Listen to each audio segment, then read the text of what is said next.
Hello and welcome to Chatting with Blueberry1. I'm your host, Blueberry1, and we're here with another one of Blue's Just Chatting streams where I just kind of talk with the community, talk at the community, talk out into the ether, as it were, because, maybe somebody's out there, maybe somebody's not out there. Let me know in the chat if you're here. Um, I'm gonna do some stuff. I'm gonna review some things. I'm gonna talk about some of the games I'm excited to see coming up.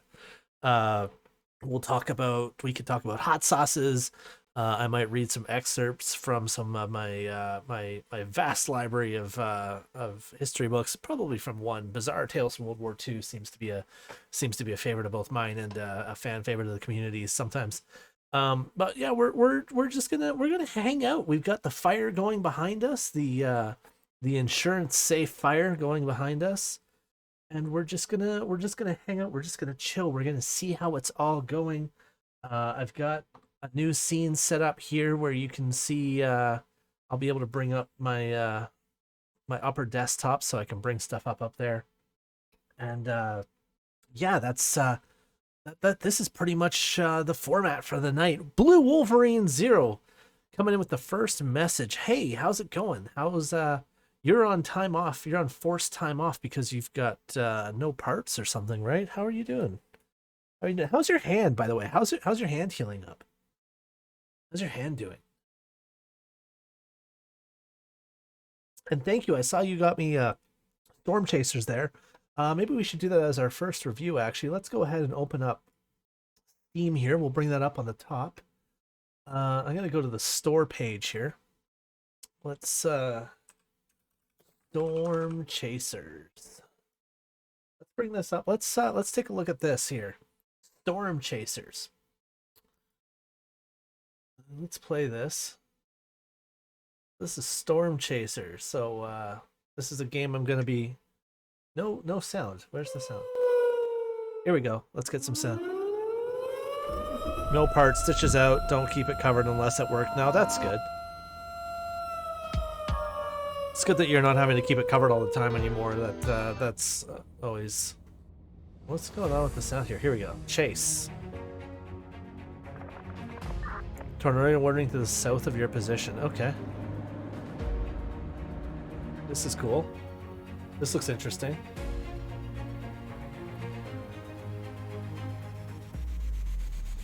Twister vibes. And activate the probe.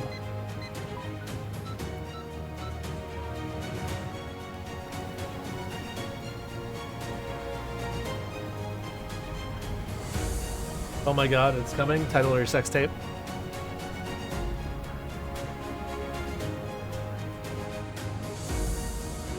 I don't know how I feel about the hands. Is this a VR thing? Is this VR? I don't know how I feel about the hands.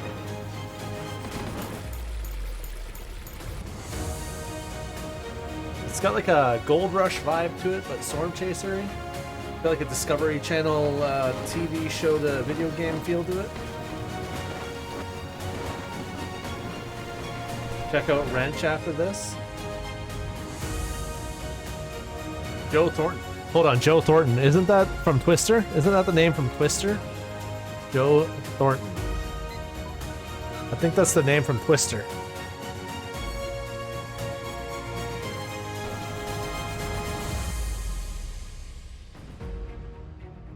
I swear that's one of the names from Twister. Oh wow, we've also got our scotch. We've got our scotch tonight instead of our regular drinks. Check out Wrench. Okay, we'll check out Wrench after this.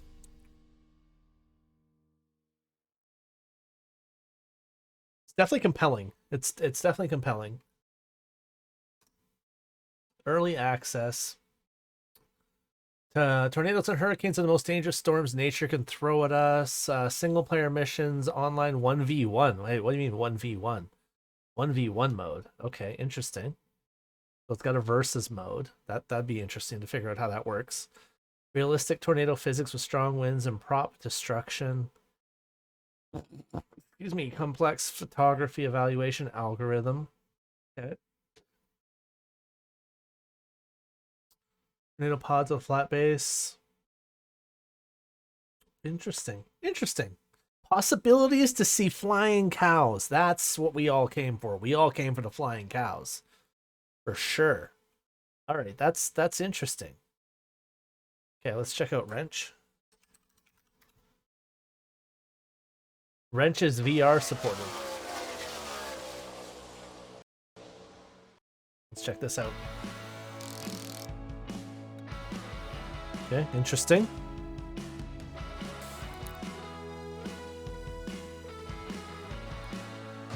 Oh god, this feels way too real. Feels like work. Oh, that's good graphics on the camshaft actually. Camshaft sensor turning the engine over. That's good graphics on the clutch plate intake.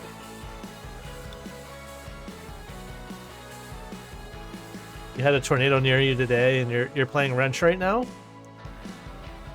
The box of parts just dump it out. Oh fuck, that hurts.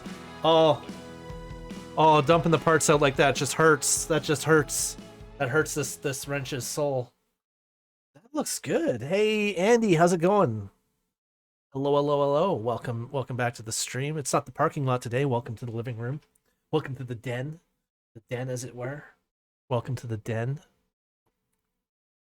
Welcome to the garage. I should do like a garage setup, a garage theme for the just chatting. Like it should be like we're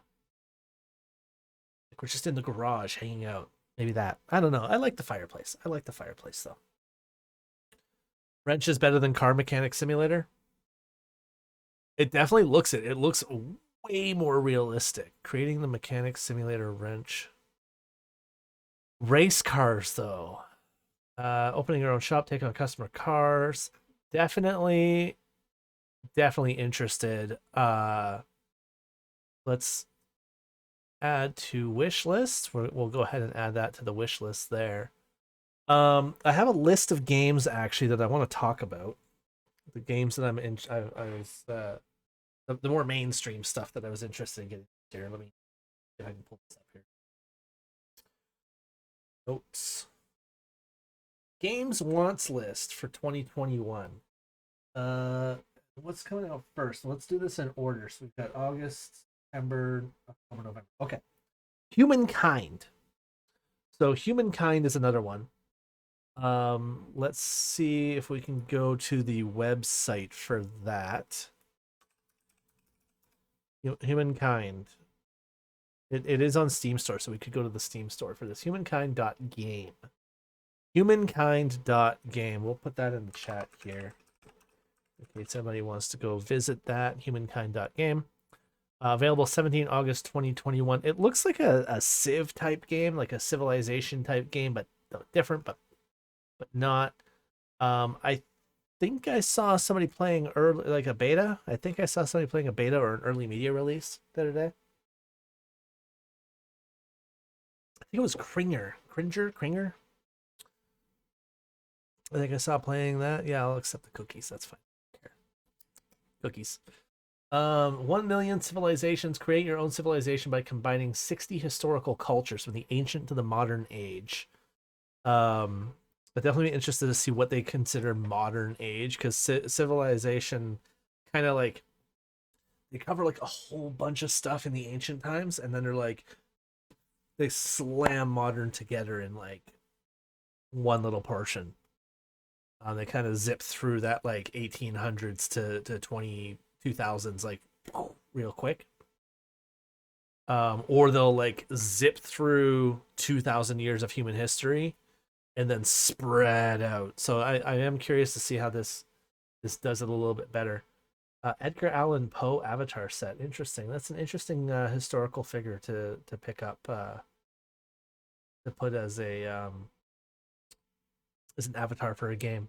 That I do find it interesting. Notre Dame pack. Notre Dame makes sense. Yeah, so I'm interested in Humankind. It is hex based, from what I recall. It is hex based. Let's watch the trailer for that. Watch the new trailer. Flip over here. We're gonna see how much trouble we can get in with DMCA for all these trailers and all the trailer music tonight. I think that as reviewing, Adam was born this about is fair use. 9,000 So years that would be before my our argument. Is time. we're watching In the trailers. It's year fair use. 515, after having federated the African continent, she set out to conquer Rome. It was on witnessing the See, this isn't consequences of this gameplay terrible graphics. battle That's that she my issue decided to here. This is impose not upon her gameplay people graphics. as strictly a This is cutscene vegetarian diet. graphics, right? Which is different. And it's in 1082, following the unexplained death of the king, that she was crowned Empress of Spain. It's in fact to celebrate this event that rock and roll was invented. In 1789, allied with the valiant Japanese, she discovered the real Indies, which had fallen into the hands of the bloody French. This was followed by the Great Devastation, a 100-year war that Lucy Adam ended before beginning the Great Reconstruction and establishing a lasting peace by banishing all forms of currency and violence, as well as the use of selfie sticks in museums. Hey, Lucy, are you with us? I like this. This is interesting. So for next week, don't forget your essay on the cultural stereotypes of the great civilizations that have marked history. How far will you push humankind? Interesting.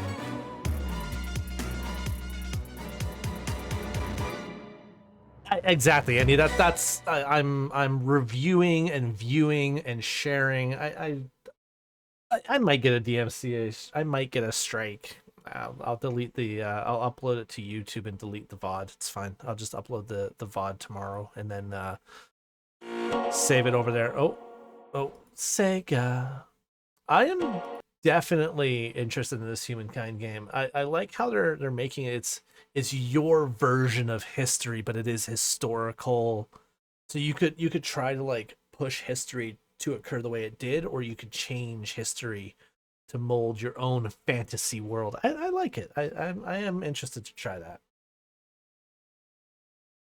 So Humankind is coming out in August, and that's on or official release in August, and that's on my list of just a few games actually. 1, 2, 3, 5 games that I'm really interested in for 2021.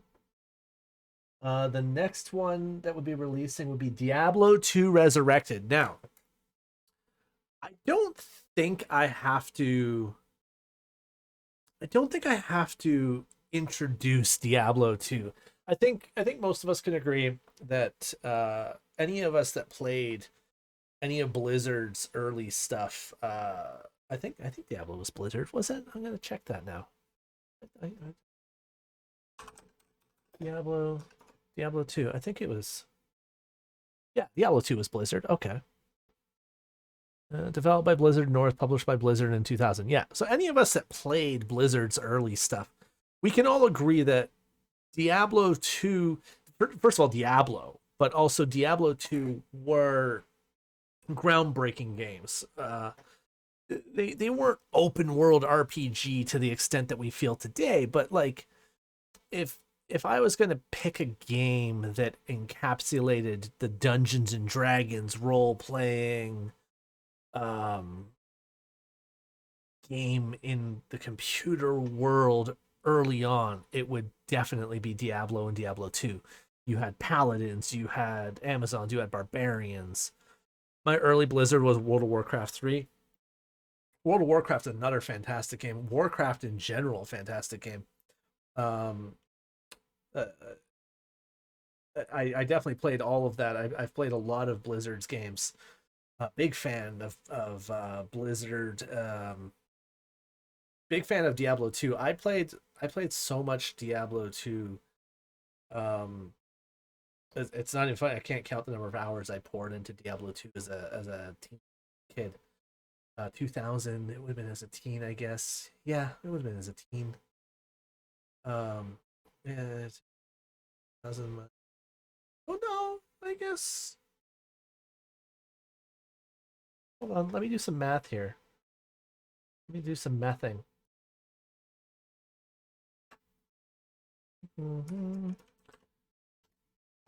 12, okay. Yeah, so as a teen, we'll call it as a teen. I didn't get it right away at release. We'll call it Zatine. Lord of Destruction, Diablo 2, Diablo 2, Lord of Destruction, Lord of Destruction. Um, I played Diablo 3, and when I say I played Diablo 3, I mean I played the first bit of the first map of the first couple hours of Diablo 3. It wasn't the same. I couldn't get into Diablo 3. I do have it. I do still own it, thanks to digital download. I might try to actually play it through. But I am excited for this. I'm excited for Resurrected because their claim now this could end up being a debacle, and I'm not going to pre-order this. I want to do what I did with Command and Conquer remastered. I'm just entering in my date of birth, so I don't want to put that up. Submit. Okay. With Command and Conquer remastered, I did the same thing where I didn't want to purchase the game outright. I wanted to watch some YouTube content, and I wanted to watch some Twitch content on it first to get a feel for how true to the original they stayed. And I feel with Command and Conquer they nailed it, and they did do good. And I want to make sure that so if we go to the overview here, Street Date trailer, we can watch the trailer here to start with. This is gonna be weird, watching a trailer of a game that came out 21 years ago for re-release. Has survived. A dark figure wanders in the east. These are the same Must cutscenes, be just stopped with renewed at all graphics, costs. right?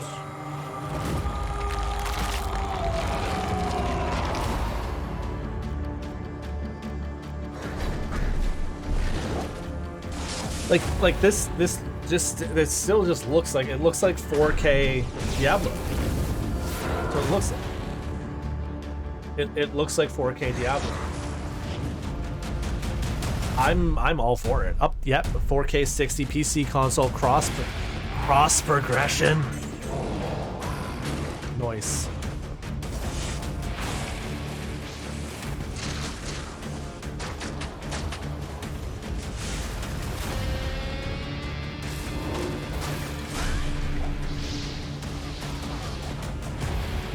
Remastered visuals, okay.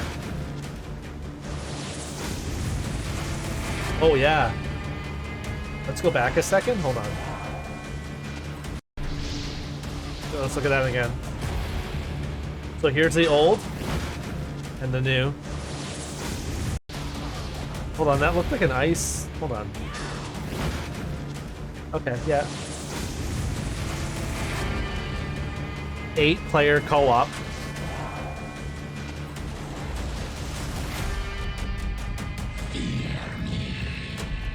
I remember that boss. I remember this boss. I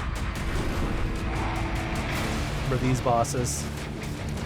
I remember these assholes. Like, I remember all this. I'm beating the game, right? This may be our darkest Like, hour. I think 21 years is but it long will be enough. your Oh greatest yeah, moment.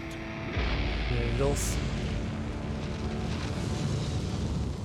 I think it's been long enough that like I'll remember the bosses, I'll remember the fights, I'll remember kind of sort of where to go, but like it's been long enough that it's not in my head. Like I'm not just gonna be like, I know I need to go here. I know the first bit I need to come out and I need to go and I need to fix a desecrated church. I know that there's a cow level at the end of everything. Mephisto, yada yada yada, right? Take your progress wherever you play. An epic story told through 5 acts. Oh, here we go. We got a slider for visuals.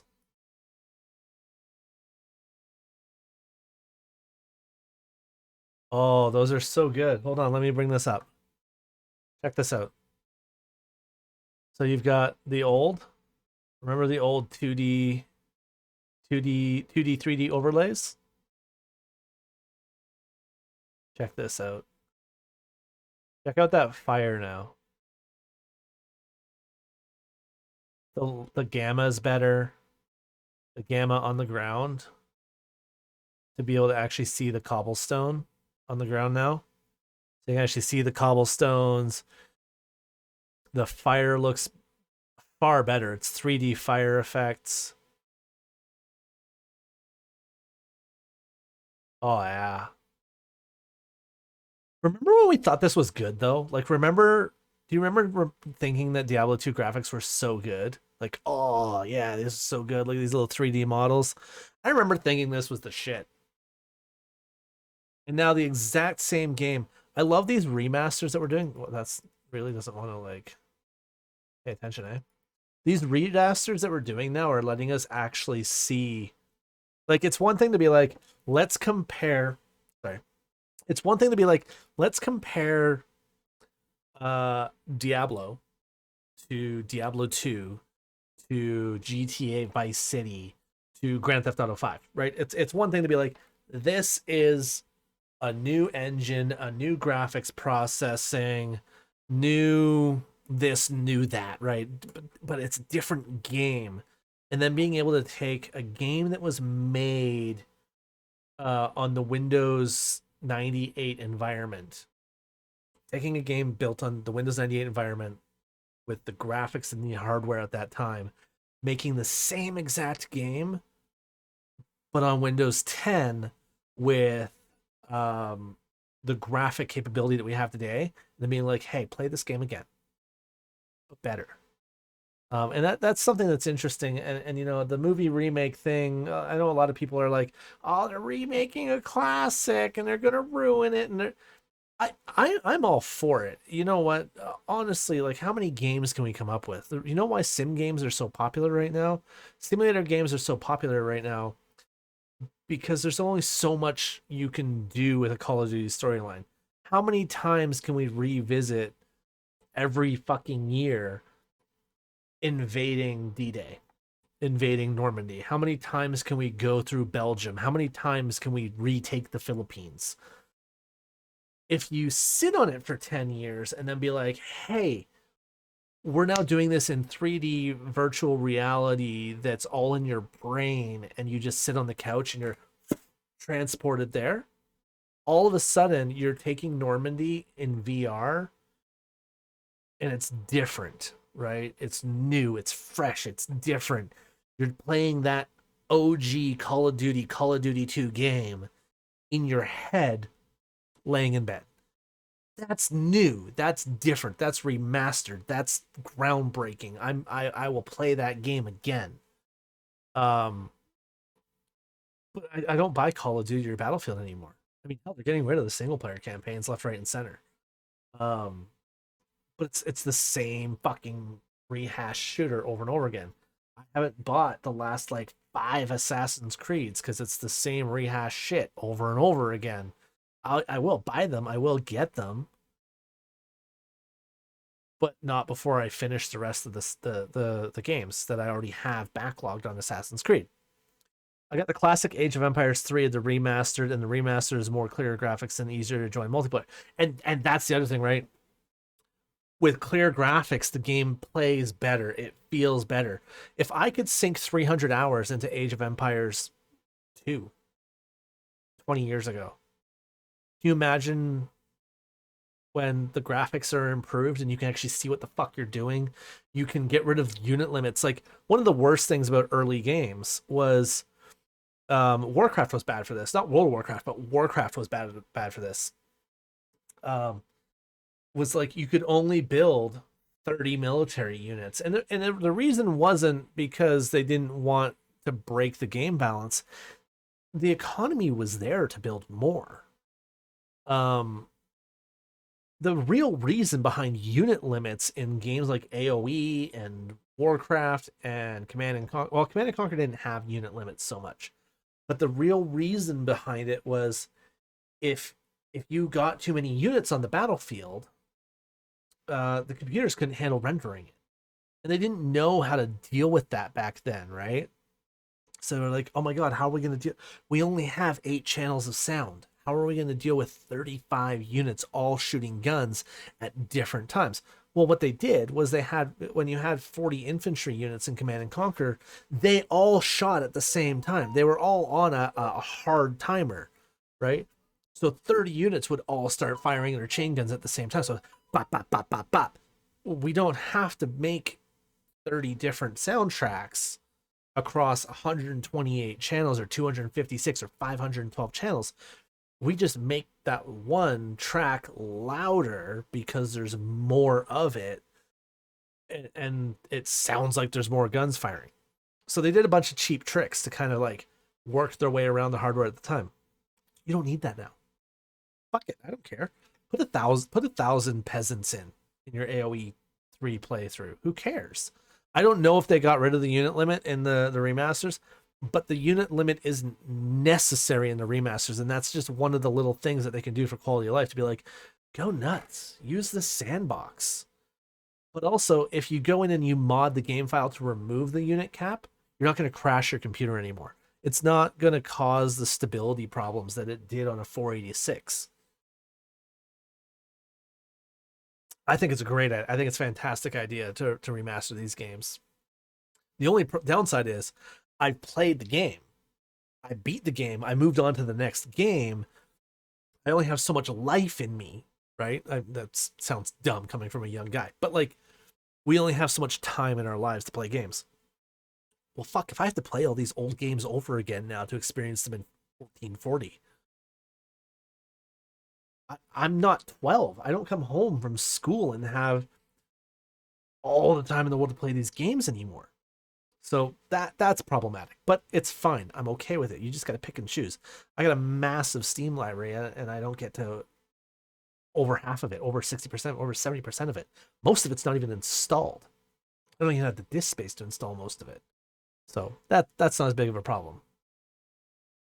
Tristram, Barracks. Oh, here we go. Here we go. We can look at some more of these.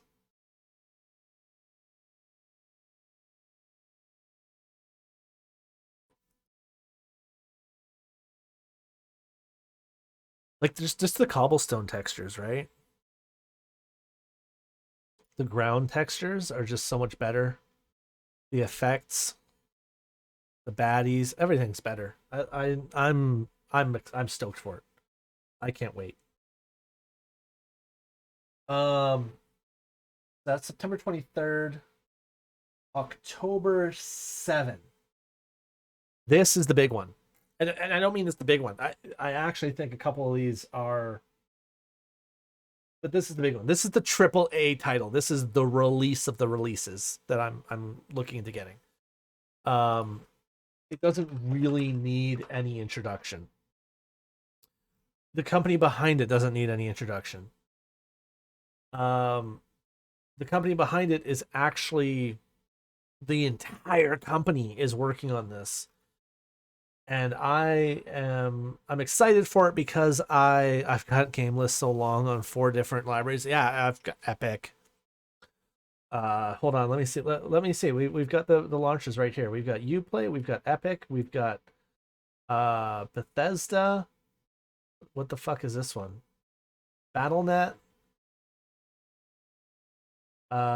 Whatever the one is for Tarkov, Battle State. Origin, Epic, Steam. Ridiculous. It's too much. It's too much. They should all just be on Steam and Epic. Fuck it. And everybody should be on both. Right? Just fair competition. This game though.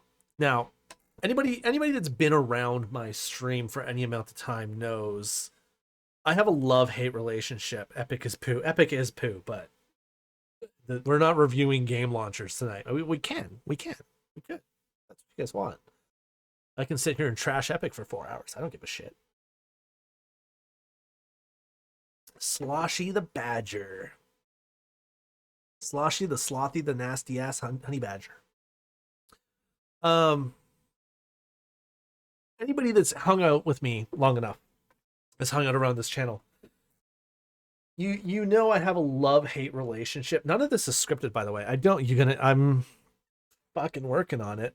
You say that until your favorite games comes up free. That's exactly it. All of a sudden I'm like, oh fuck, I gotta get that. Okay, there's no script here. I'm not scripted. There's nothing, right? Let's see. There's no script. OBS is down here. I can show you what's up top. There's no script. So when you guys interrupt me, it fucks me up, and I got to start over because it's all up here, right?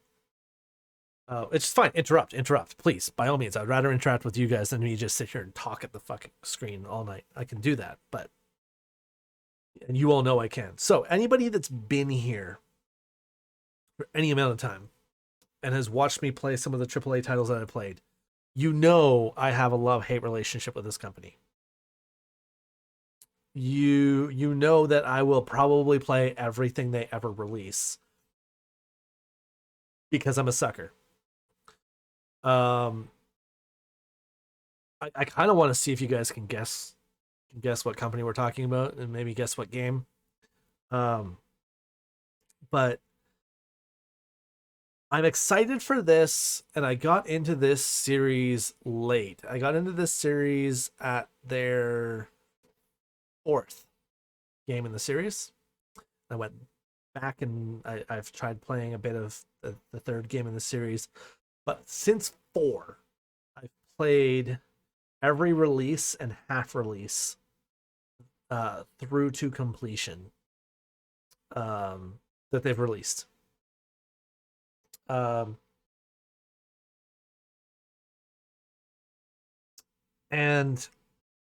I love the premise of the game. I love the premise. I love the environments. Sloshy's nailing it. Ubisoft Far Cry. Utterly historic with the fuel up, with the hydrate. Thank you. You got to remember, guys, if you're going to drink scotch, hard liquor, you're going to drink beer. Like this is not for hydration. This is, I just enjoy scotch. This is Aberlour 12. It's a Highland single malt Scotch whiskey. Aberlour's a favorite go-to daily drinker of mine. I don't drink it daily, but like it's a go-to for me. I quite enjoy it. It is Far Cry 6. The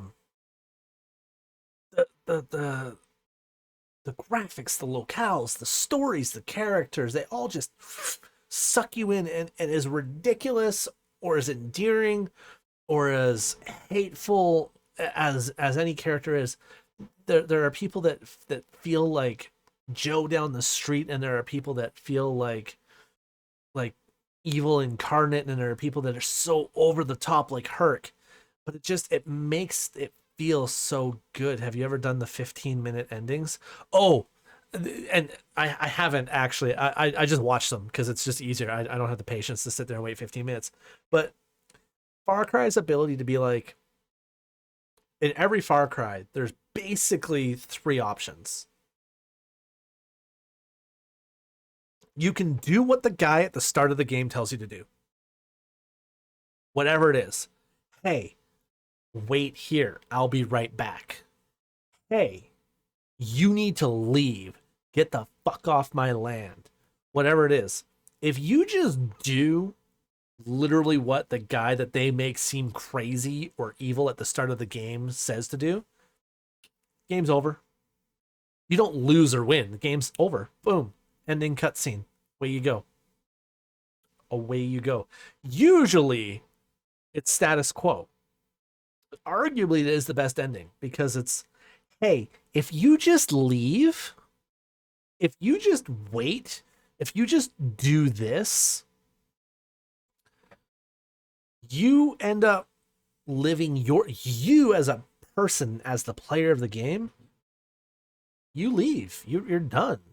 You go on, you live your life, you get married, you have kids, you skydive, you go swimming in the ocean, whatever the fuck, it doesn't matter. Whatever tropical location or mountain commune or border town that you are in, their conflict continues without you. For better or worse, it just happens. It does its thing. You walk away and you have 0 impact on history. None. Your alternative is to get involved. And throughout the game, you basically pick one of two sides, and neither of them is ever good. Neither is bad necessarily, but neither is ever good. There's always a downside to picking the side you picked. The game is basically a lesson in there's no such thing as a good history. There's no such thing as a winner in war. There's no such thing as a victor in conflict. You just have to pick what you as a player either feel most ethically in line with or against. You know what I mean? Like, you basically, you play Skyrim and you're like, I'm going to be a good guy and I'm going to do everything properly and I'm going to follow the laws and I'm not going to pick any locks and I'm not going to kill any guards. Or you play Skyrim and you're like, I'm not like that and I'm like this in real life, so I'm going to be like this in the game and I'm going to kill and I'm going to murder and I'm going to steal. But you have to pick what your game ethic's going to be, and you just go like that, right? You're the good guy or you're the bad guy, or you're kind of in the middle guy. But your choice, you try to be the good guy in Far Cry, and you still end up being kind of a fucking asshole, right? Because even the good guy had to fucking piss somebody off if you want to be a historical figure, right? Nobody gets to the top clean-handed. Worldwide gameplay reveal. Oh shit, that's 40 minutes. Nope.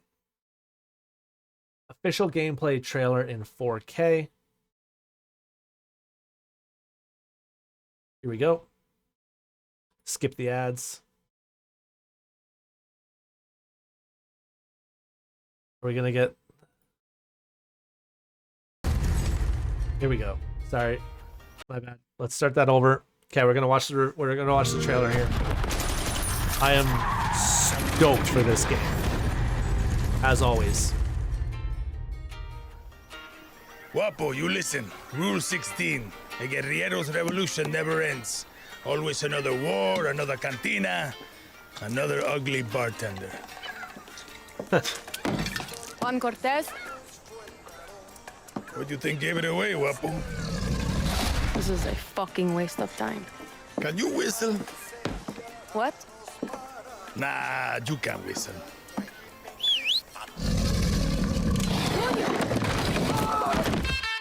Not bad, Danny.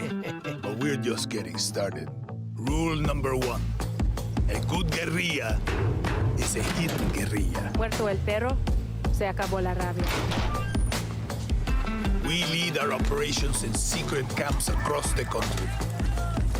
Here, guerrillas live, Kaboom! train, I'm excited for this plan. game. Small pack. We go in, grab our people, kill whoever gets in our way. By smuggling in supplies, you'll add some piss and fire to our movement. You got that right. Camp chef, black market dealers. These safe havens got everything a guerrilla needs. Even do-it-yourself I vehicles. fucking love Far Cry stuff. You're gonna love it, Danny. Rule number 2. A good guerrilla masters their environment. This land is your home, Danny. I'm sure you know every inch of it. From the bloodthirsty jungles. It's always a bow and arrow. In this game, in all the Far Cry games I've ever played, bow and arrow is the most OP weapon in the game. How you get around? It's the most OP. Good girl. It's silent, it's deadly, it's usually a one-shot kill once it's like ranked up appropriately. Old revolutions. Hola, Danny. How you doing? Revolver Or take a rifle, risk and fucking operate in epic. plain sight of Epic. Castillo's assholes. Go ahead and I love hide your that weapons this is and a blend more in. urban Far Cry. It looks like it's still like developing country, but more urban developing country. Interceptions. You don't always need to be a loudmouth, Danny. Christmas trees? Do you even grow those here? Mexicans pay crazy money for this. How you think El Presidente wanted Maria's new face? Okay.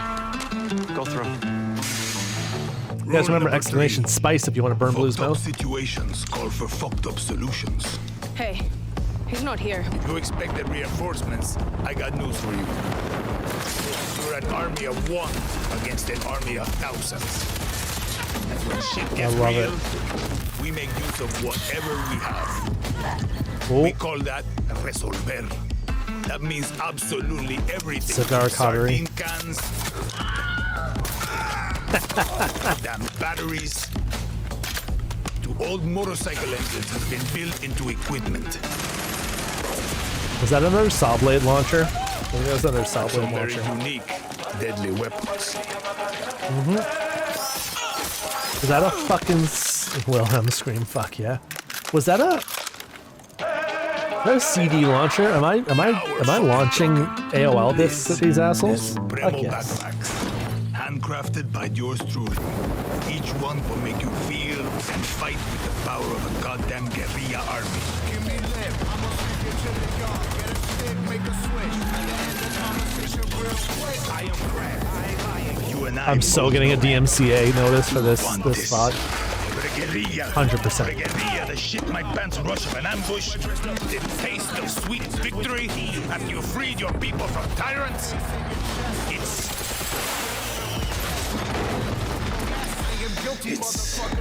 It's fun. Oh, and the final rule. A Don't good get killed. guerrilla Don't get always captured. brings a friend along. Oh my god, it's so cute. It's adorable.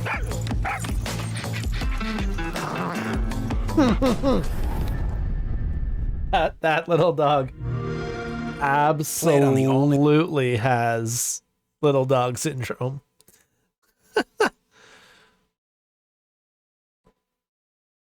Yeah, most people made coasters from old CDs. These guys are making weapons out of them, right? Exactly. So yeah, I'm personally excited for Far Cry 6. I am gonna pre-order it. I haven't pre-ordered it yet, but I am gonna pre-order it. I'm going to try and play it on launch day. I'm hoping I have launch day off.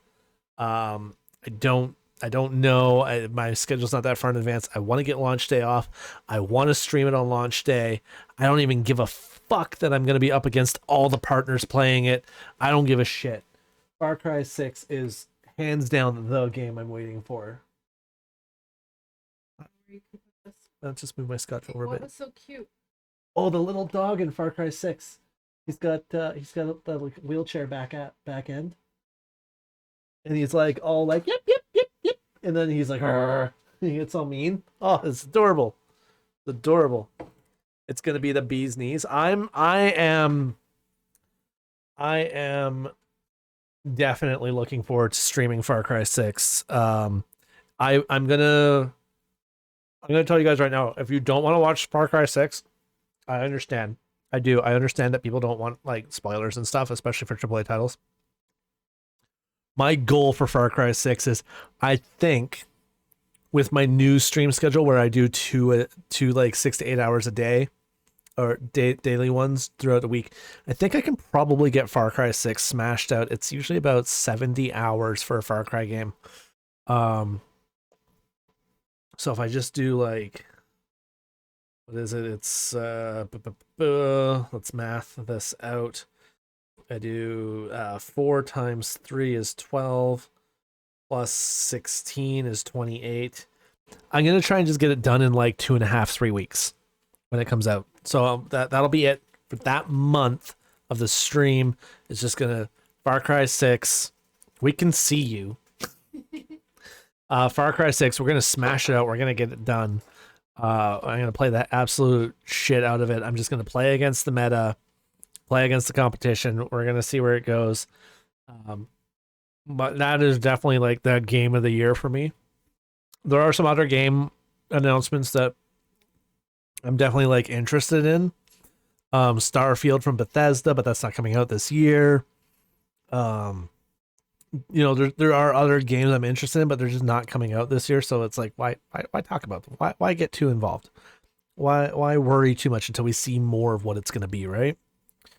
The next game on the list that I want to talk about that's coming out would be October 28th. So October 28th is Age of Empires 4. So we're going back again. So we're talking about Diablo 2. We're talking about those older games, Age of Empires, AoE 1, 2, and 3. We're talking about Dark Stormtrooper raiding with the party of 3. Welcome, Raiders. Welcome to the parking lot. Welcome to my den. Welcome to Blue's Den. I was just saying at the start of the stream that maybe we should, maybe we need to reconfigure this into look like a garage and a car's parked here for the Just Chatting streams. I don't know. I like the setup like this though. Mashiel's in the background. I'm nobody's in focus. I'm not in focus. I don't know what the fuck my webcam's focused on. The Yeti maybe. I don't know. Thank you for the raid though. Welcome Raiders. I'm Blueberry1. I'm a variety streamer once a month, or it used to be once a month, and then it wasn't, but it's coming back again. Once a month, I'm going to be doing a Just Chatting stream where I drink a scotch and water. I eat some finger foods, and we just talk about gaming news. We talk about what's coming up. We talk about what's been released recently. Tell her I said hi, by the way. You just told her. She's in the chat. She just shouted you out. Right there. Wherever it's, hold on. I can do this. Boop. See, right. Hold on. Fuck. There we go. Right there on the screen. But also she's like right there. Once a week. Ooh, not once a week. I'm not doing this one. Once a month, we're going to go over news. We're going to look at shit that you guys send. Mashivo screens it all for TOS and then sends it to me to look at. And we just, I kind of like more of a podcast format, right? I don't want to go over like how to be a streamer. I'm not that big. I'm not gonna tell you guys how to run your streams. I'm not gonna tell you guys how to be a streamer, how to be a content creator. That's not what we're here for. I just want to talk about what interests me, what's interesting me coming up, what's going on in the news, what's going on in the world, what's going on in Canada. I'm just gonna make mouse sounds. Just Blueberry ASMR stream. I'm gonna slap the mic with some cheese, right? Like, you know, I'm just gonna be annoying. Fuck. I'm good at it. I'm good at being annoying. I can hear the squeaking of the cheese in my mouth, but the mic's not activating. And now I'm annoyed that I had to listen to myself do that. Anyways, Far Cry 6. Nope, we were talking about AoE 4. Fuck, I hadn't said the name. Oh, well, whatever, fuck it. Going back again to games that we all played, not we all, but those of us that are like 30 plus played, you know, in our teen years, our preteen to teen years, and got introduced into strategy and RTSs and stuff. If that's what you were into, Age of Empires was one of the best games in the genre, right? Age of Empires created a genre. So I'm excited for AoE 4. AoE 3, I think, has a remaster now, but I haven't picked it up, even though I loved AoE 3. But let's do... Oops, I just hit caps lock. I'm also getting used to my new mouse. I replaced my Naja Trinity, which was getting a double-click issue, with a Logitech Hero G502 Hero. My hand doesn't quite... My hand's used to the other one. It's used to the Trinity, which has a slightly different shape. So it is a good size for my hand. Did it come with a weight kit, babe? Where's the box for this thing? Mouse. I'm assuming it came with a weight kit. So I might play around with the weight kit at some point. Oh, that's not a lot of weight to add, though. I might play around with the weights and see if I can make the mouse feel better or worse or whatever. I don't know. It does have a weight kit. I do like the shape and the feel. I just have to get used to it. My hand just has to mold to it kind of a little bit. But it's good, so bear with me on that. Keyboard Age of Empires 4. Gonna lurk a bit. I'm starving. Yeah, me too. That's why I'm picking away here. I got a quasi charcuterie board with a piece of pizza that's been cut in half on it. Like charcuterie pizza. It's interesting. Let's look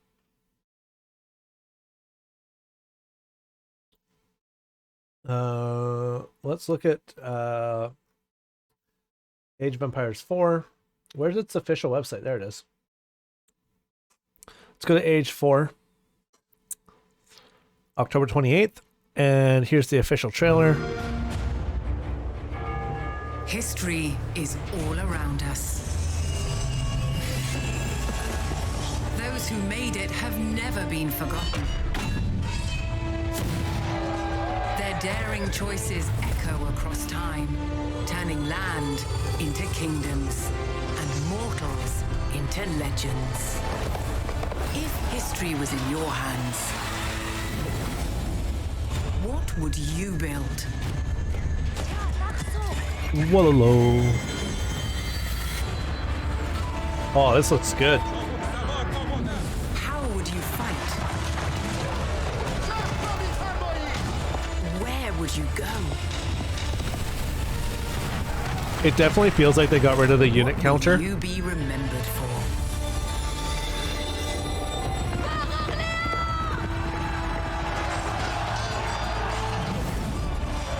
And if it's true that they got rid of the unit counter, this is gonna feel like a mix between like old school Age of Empires 2 and Total War, I think.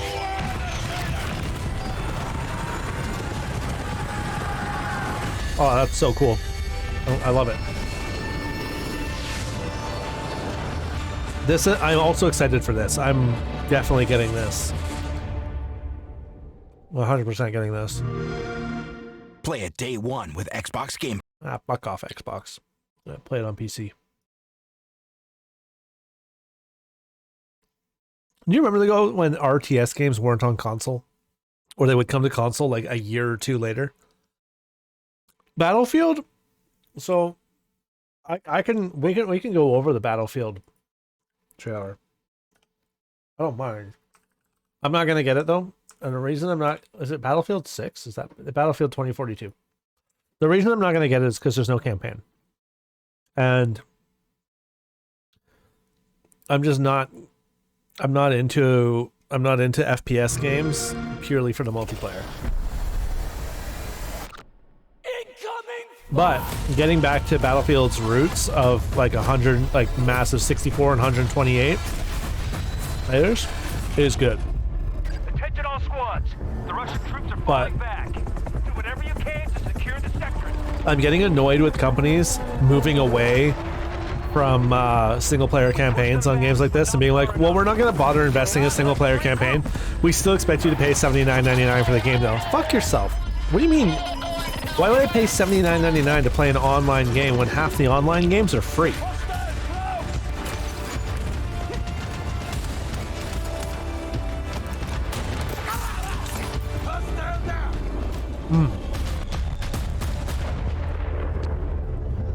It's so easy for Call of Duty to compete now because all they have to do is put in a campaign.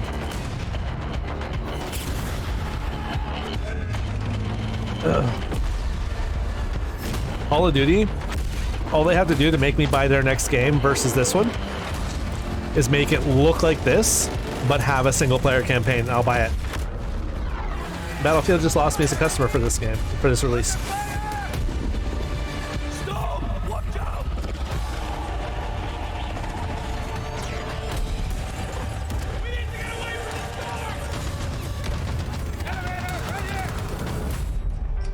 I played the shit out of single player Battlefield 1942. Only reason I bought Call of Duty was because there wasn't a Battlefield.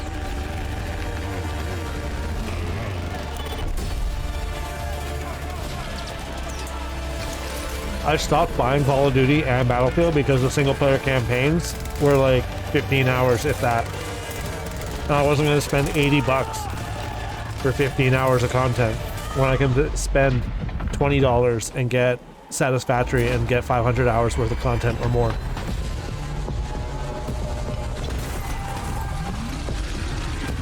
Or I can get Far Cry and get 80 to 100 hours out of the game. Well, 60 to 100 hours, give or take. That's like $1 an hour. Right? Fallout 4. I can play Fallout 4 for $70 and get, 1,000 hours.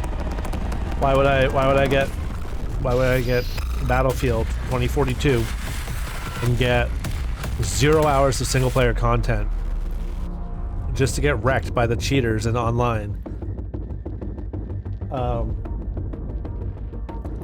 for $80? Like, why? Why? I'm gonna World of Warships for fucking free. And it's online. Play it on the... Why are we charging $79.99 for a game that has no campaign?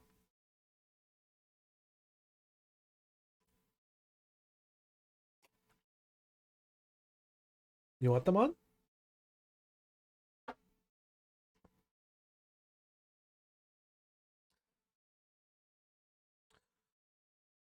I'm not saying that you shouldn't get it, especially if you're into multiplayer. But I'm not, right? Like, I don't do multiplayer FPS. So for me, it's a waste of money. If you can put even 80 hours into multiplayer, do it. And that's just it, Andy. Games are either it's single player. Single player game, it's Skyrim, it's single player, fucking deal with it. It's single player, it's massive, enjoy. Or it's single player with a multiplayer option. Games being just multiplayer is ridiculous. What if I don't want to play with people? You know, what if I don't want somebody else ruining my game experience? The game should not be built off of other people being part of the experience, right? There should always be a bot choice.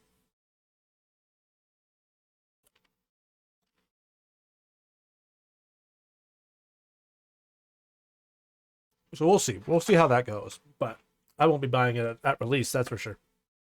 That's for damn sure. The next one on this list, Age, is 28. The last one on this list, it's technically 2 games. So you can probably guess already.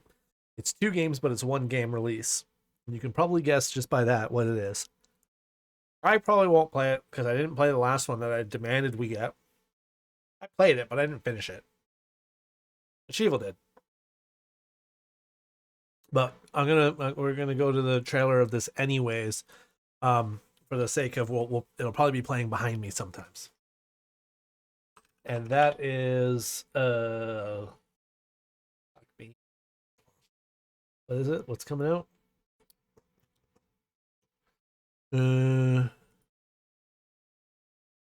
Hold on. What's the color? Pokemon Diamond and Pearl. Pokemon Diamond and Pearl. News. Here we go.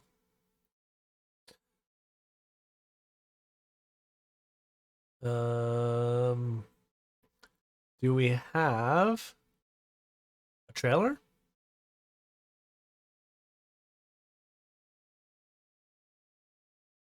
Do we have a trailer for this? NFS Rivals is purely online, but it's down to if you interact with other players, so it didn't affect. Right, and there are other games that are like online, but you can choose to like. World of Warships is a good example. You can play World of Warships in co-op. And yeah, you're playing with other people, but the enemy is bots, and that makes it easier to deal with. Right? Because the enemy are bots. So there are some exceptions to the rule, but at the same time, there should always be... and technically you could use training rooms, I think, in World of Warships if you just want to shoot shit and sink it.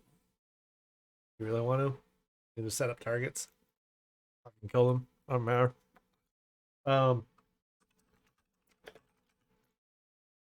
Pokemon Diamond and Pearl. Come on, there's got to be Diamond Pearl Pokemon. Okay, here we go. All right, last trailer for the night, I think. Wow. We're going old school Pokemon, but they're seriously not going to go to OG Game Boy? Really? Come on. If you're going to do a throwback, at least do a throwback to the OG. Red and blue, baby.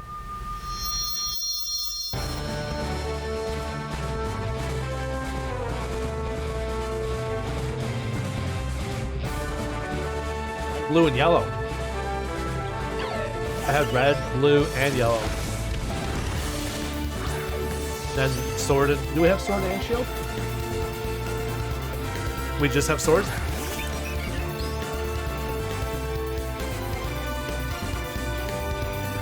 Huh?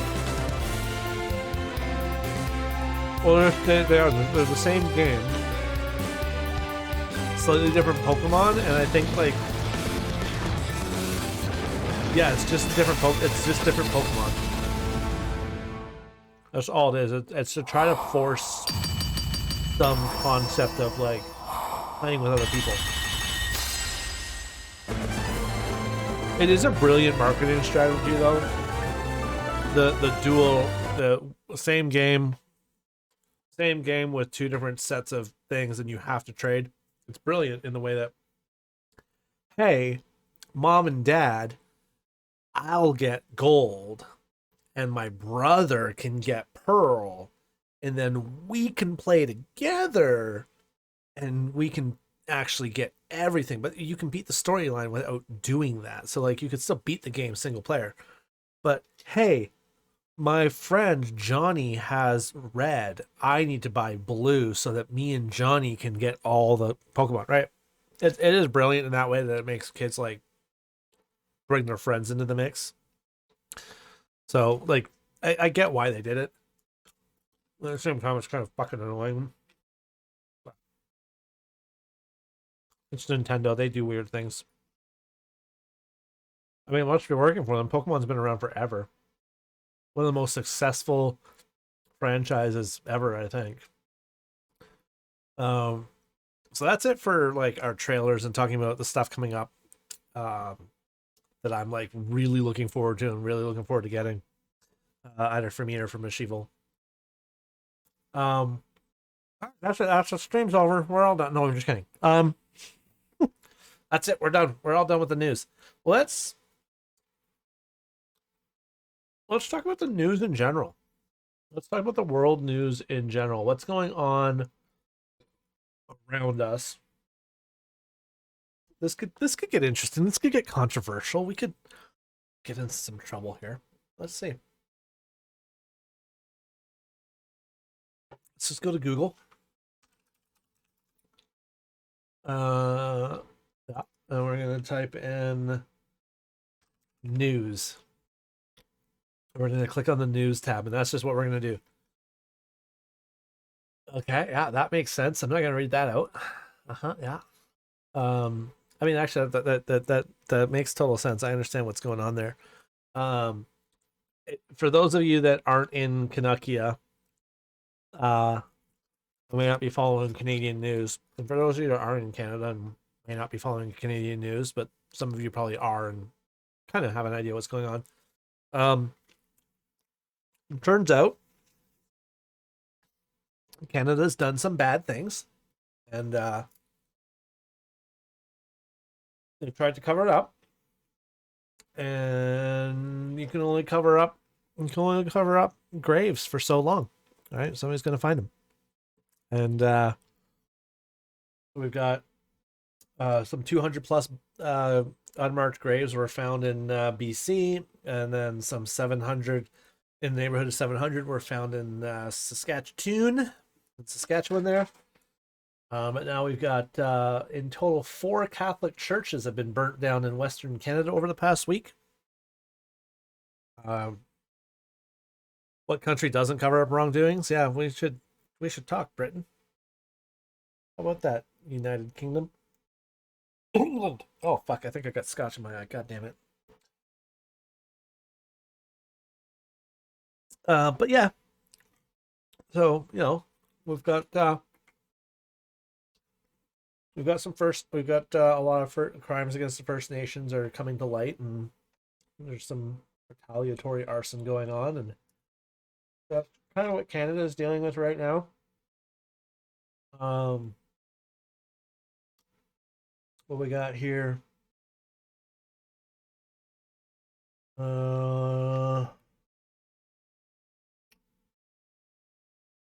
Bunch of COVID news. People have gotten the shot, but they don't believe that they actually got the shot. And people saying that it's gonna change your DNA and stuff. That's all. We've been hearing about that for a year. That's fine. 2 more Catholic churches burned down in BC's interior. 4 Canadian citizens unaccounted. Oh, the Florida condo collapse. You guys are following that.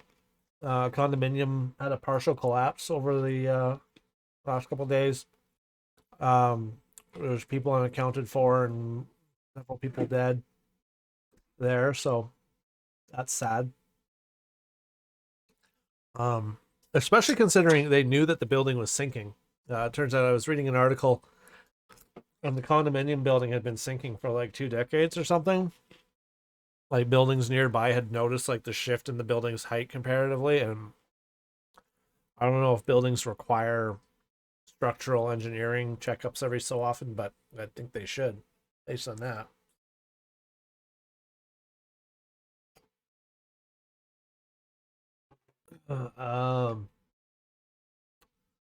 Alberta's reopening on the 1st, with Calgary reopening. I think it was the 7th or the 9th, something like that. About a week later. Of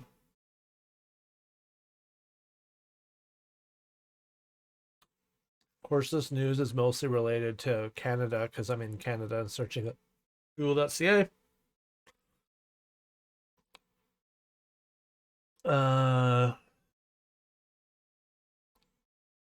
Here's an image from. Hold on, can we get? I just want the. Oh, I don't want the soundbite. Here we go. Can we? This is what's going on in Canada here. Buildings get checked over here as that what Croman does. That's what Croman does for a day job. This is the kind of the fight back against the church that we've got going on in Canada here now.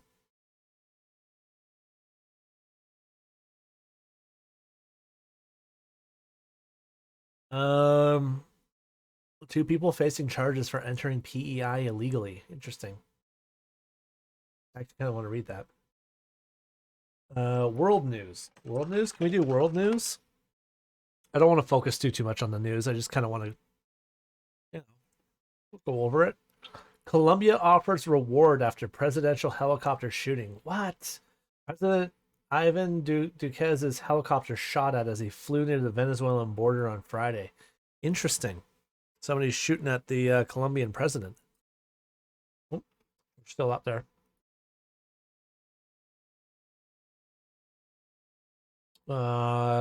Cucuta airport near the border with Venezuela when his aircraft was hit by gunfire. Photos released later show bullet holes in the rotor and tail of the helicopter. Oh, yeah. Well, like, actually, hold on. Check that out. Okay.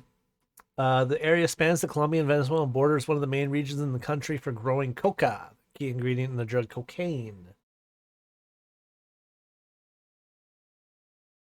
Oh, there was a bridge collapse in the States. An overpass or something.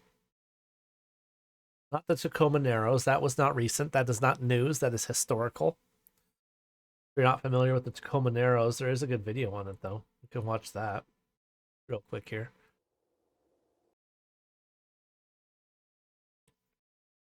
A chicken and egg picture series. That's...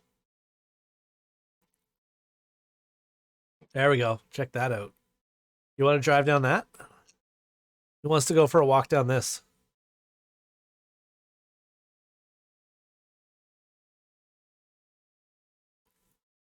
I don't think it's supposed to do that.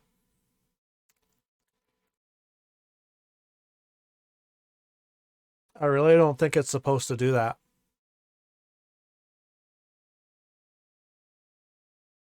Yeah. Yeah, see that there? There's your problem. That's your problem right there.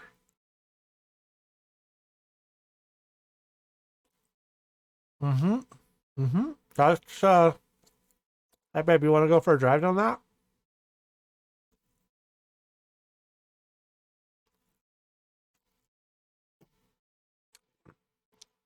Well, basically, there's like an internal frequency to a building or a bridge, and it started oscillating at that frequency. And once it started oscillating at that frequency, I keep doing like the hand things. Once it started oscillating at that frequency, it was like, oh, okay, and then it just tore itself apart. You'll see in a minute here. There's a video of the bridge. Yep, there we go. There it goes as it starts to tear itself apart. Yeah, if we put more flex in it, it'll survive an earthquake. It won't survive the fucking wind, though. That's the Colmenares. That's old news. 60s? 60s, maybe? Where? On Twitch? I have to go to Twitch to see that. Discord's fine. Oh, it's just the links? Okay. Okay. Oh, Jesus. Okay. Sure. Let's get to some of these links that have been sent here. What is this? Training for a fast food chain. Oh no, this is Airbeaver. Hold on. Canada doesn't. Okay. Sure. Okay, let's do this. Canada doesn't exist. Let me explain what I mean by this. It doesn't exist. It never did. There's no one there. Moose don't exist. Our mascot is not a beaver. It was all an elaborate joke that got way out of hand. And I'm honestly surprised none of you caught on earlier. I mean, think about it. Canada doesn't even make sense. Our flag is a leaf. Our map looks like a dog. Our prime minister is like 12. A few hundred years ago, a bunch of guys thought it would be funny to tell their parents that they were moving to a virtually unknown country that they invented called Canada. For a reason that no one knew, they never really objected and they kind of believed them. So once the time came to send pictures and informations, they just added all the most ludicrous bullshit that they could think of. And these guys were f***ing high 24/7, so they went all in. People commonly drank tree juice during breakfast. There were snowstorms like 10 times a year, but it's also very hot during summer. Like, that makes sense. There's a whole territory of people who speaks French. Healthcare is free. Like, things like that were so fucking random that people apparently couldn't believe that they didn't exist. And now centuries later, I'm gonna message this guy after this and just be like, hey, by the way, buddy, I played your video. I hope that's cool. Our money is scratch and I don't want him to sniff. get mad at me and copy strike me. Apologizes all the time. Why does everyone pretend like it makes sense? No one can live in a snowy wasteland and not be extremely frustrated all the time. Have you seen a Canadian in real life? What do they look like? An American. I take offense to We're this. all just a bunch of dudes from Denver running this massive Reddit meme page and just photoshopping pictures of all of us. Justin Trudeau is just a random guy we took at our local Whole Foods. I think the reason why we choose to believe in Canada Justin Trudeau would shop at Whole Foods, though. And deep desire like, but actually, right? run away from our problems. To live in a place where they sell I feel like you Timbits, could find Kinder Justin Surprises Trudeau are walking legal, down the where street in everyone Tofino. gets along. No school shootings, no wars, colleges that cost $15. But isn't the idea of Canada a way to dream about the country we all strive to live in? Let's He'd learn say to some speak shit like, French. I'm gonna Let's shred be some more wicked waves, forgiving. man, Let's and then have give you a predator scratch and handshake. sniff money, and maybe one day Canada will finally Buy become some bullshit art. a reality.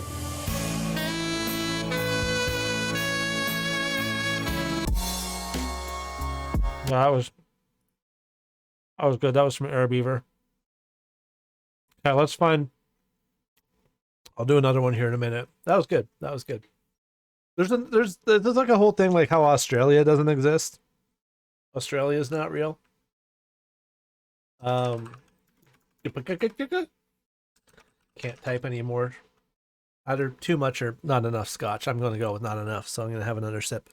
Actually, I finished the bottle. So I am going to need a different bottle of scotch down here. I don't even know what I have. What do I have? The Dalwhinnie's a bit smoky.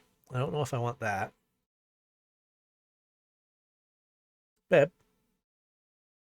Babe. Babe. Babe. Can you see if there's a green triangle-shaped bottle up there? Glenfiddich? I have Glenfiddich, that's easy enough. Otherwise, I have to actually think about what I want. Because I generally take Dalwhinnie chilled because it's a little smoky. I need to cut the smoke a little bit on it. Sorry, I really want to see this. It was a pedestrian overcross, I think. It was a pedestrian overcloth.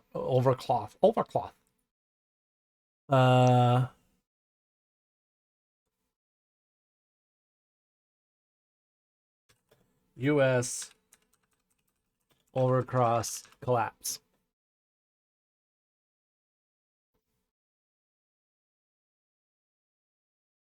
I can't find it now. I'm pretty sure I saw something about it. Whatever else you were talking about. Oh, that's what I was talking about. Yeah. Hold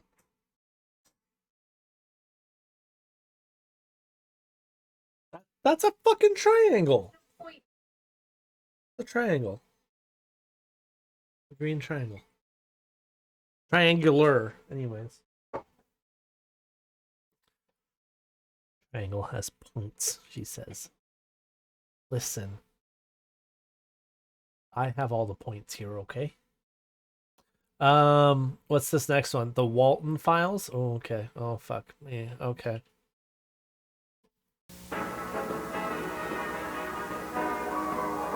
Alright, this is the next one. I think this is Richie sent this one. Bond's Burgers. Oh, fuck. Okay. I haven't seen any of these, so these are just... Hold on, can I... Actually...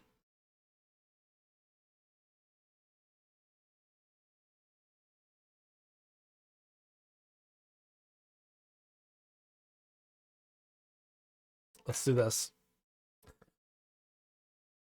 So we can react. And then can I get a... Hold on. Sorry, guys. I wasn't...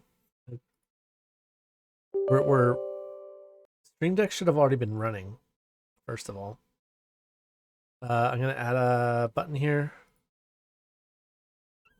Give me 1 second. Source. Go face. Scene, talking head review, source, monitor cam. Okay, there we go. Cool. All right, let's go ahead and press play. Hi, and welcome to the introductory tape to your new job at Bunny Smiles Incorporated. Oh, goodness. You have applied to a job in technical support and maintenance. What does this job particularly mean?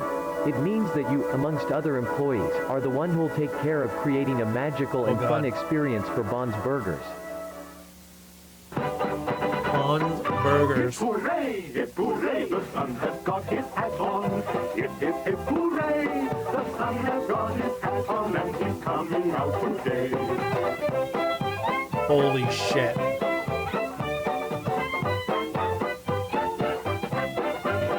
What the fuck is this? This is terrifying. Was this like a kid's restaurant? This is creepy as fuck. No wonder this place went out of business. Oh my god, this is terrifying. Who the fuck thought this would be a good idea? Who came up with this business plan? How much is that dog in the window? I do hope that dog is for sale. Old MacDonald had a farm, and on that farm he had some pigs. Dark Stormtrooper, this is my childhood. What the fuck? These are the Showstoppers. Bond, Shaw, Buzu and Banny, a computer-animated band made by BSI to entertain children. As a technician, you'll be given the Yeah, role of a BSI, Bullshit facility Industries, caretaker. and they booked you when they sold them. Around this fun and magical journey, we'll work on certain tasks, such as cleaning protocols, Robot maintenance and repair. and learning how to use BSI technology. But first, here's a message from Jack Walton and Felix Kranken, our beloved founder. Which reads, in BSI, the most important thing to So us their isn't the heads are at money an or the ratings. unnatural angle to their The body. most important thing to us is that you have a wonderful experience while working with us. Like That that's being like, said, with the Bonds Burgers restaurant getting opened in a few weeks, we're I shall looking take the forward picture to like achieving this. dream with you. Yes, everybody stands like this in the 1970s. Hello, I am John Walton. Come into my creepy restaurant and eat burgers. Demon Thrall fuel up. So you have to understand animatronics was a new thing because of Disneyland and World. Yeah, I still blame the acid.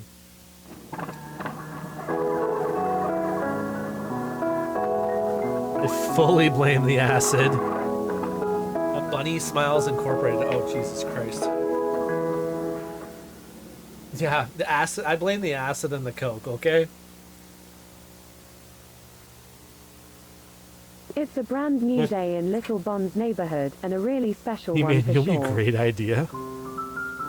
Like, what if we just Little like... Bond has been waiting What if all they're day just the for his whole friends to fucking arrive. jaw moved? He is planning to have him sleep over with him. He has everything set up for the perfect movie night with his friends. What if their whole lower jaw just disconnected? It was like, hello! For this I sleepover, am... he invited Shah, Buzu, and Billy. Jesus Let's check Christ, again no wonder in they went the case we fuck out of don't forget business. any guests.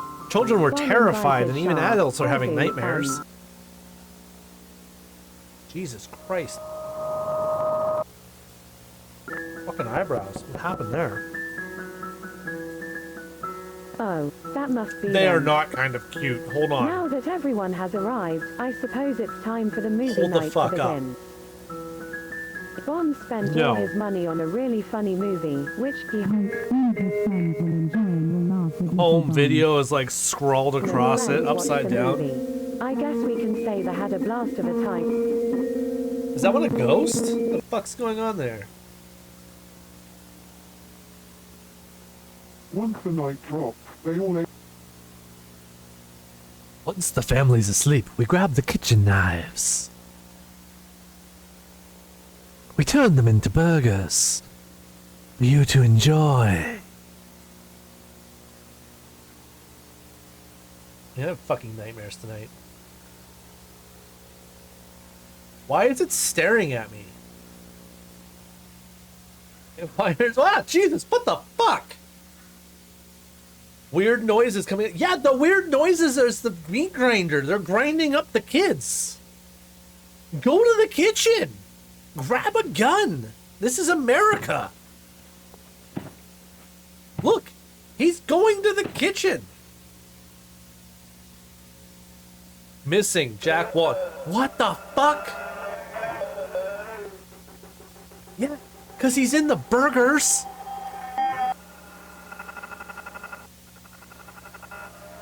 Fuck, if something crawls onto my screen, I'm done. Told you they were murderers. Christ, the firebug. They didn't have lighters like that back then. That's clearly Jesus. Fuck.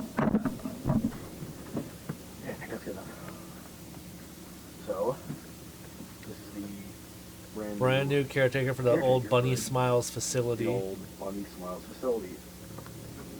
I'm recording this because the company requires some type of archives for the work history, something like that. I honestly have no clue because I started working here.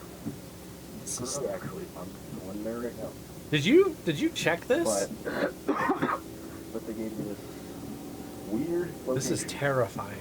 Somewhere in a forest, I think, to work at. And I've been driving for 20 minutes, and I can't find a place. I made it to the location. Oh my god. This has gotta be it. We have stuff to watch for the next Anyway, 30 fucking streams. Chris told me this place had been working since about 78, 79. and that was 4 years ago, I think. So was this a real place? Horrendous. Or is this like a joke? Is this a movie? What?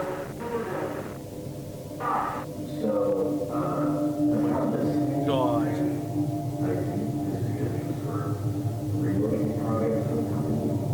What the hell is that?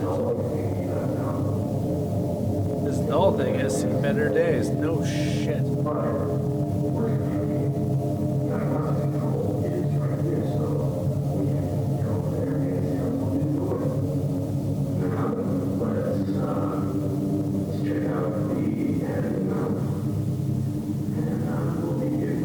What the fuck? Canada eats more macaroni and cheese than any other nation in the world. I believe it. Mac and cheese is delicious.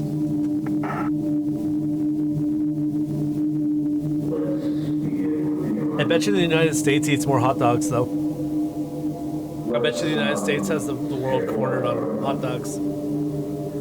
Ballpark Franks? Probably. I think Canadians are more apt to eat hamburgers or like P-mail on a bun, that kind of shit at like a hockey rink. Whereas Americans are more like the Jesus fucking Christ. Americans are more likely to eat like a hot dog at like a ballpark. So I would say Americans probably eat more hot dogs than anywhere else in the world. Oh my god, its eyes are bleeding. What the fuck? What was that thing? Yeah, I feel you, bro. This dude's dead for sure. I feel like this I buy this being real more than the what the fuck? I buy this being real more than the Blair Witch Project, okay? I fully believe we just watched the snuff film. The motherfucker on the trail just died. I 100% believe that this is real. It's found footage. And this motherfucker just died. He had an acid trip. He ate his own face off. And he is dead. It's an ad for Five Nights at Freddy's, I bet? No. It's just, it's wrong. And I am sleeping with a shotgun in my hands tonight. My name is Brian Stells, and I work as facility caretaker. Funny Smiles Incorporated. This is terrifying. We should show this to children. We should show this to your children. Child. Where's child? Not mine. I'm not dealing with that. I'm not dealing with those nightmares. I don't remember anything like this from the 70s. Thank fuck. Alright. That's the Walton Files #1. We'll watch #2 next stream, because I thoroughly believe I am terrified, and all of you, I apologize for putting you through that. There are more Lego minifigures than there are people. I call bullshit on that. You're telling me there's like more than 8 billion Lego minifigures? How many Lego minifigures are there? Hold on, we're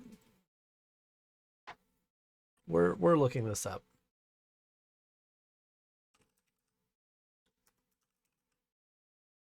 Jellyfish are considered biologically immortal. They don't age and will never die unless they're killed. Yeah, actually, so hold on that note, when it comes to jellyfish, scientists are trying to figure out if they can sequence the genome to essentially create immortality in humans. I did know that.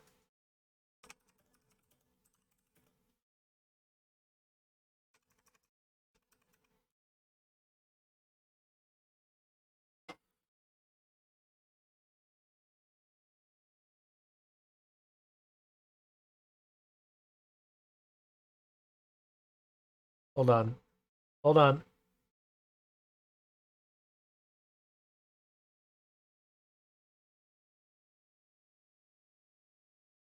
I saw a number there that was 1 billion, and that's not enough. Oh yeah. Here we go. 3.7 billion produced worldwide as of 2003. That's not enough to be more than. I know.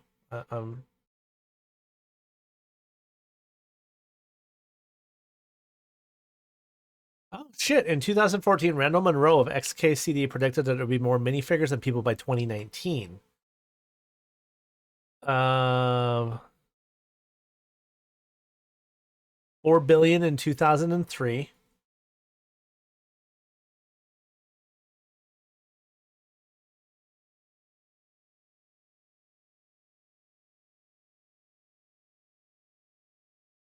More than 5 billion by 2015.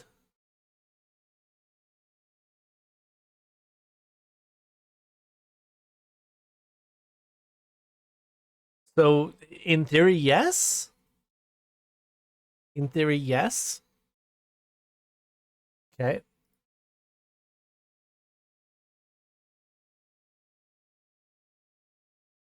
The sex doll one, is that going to be TOS?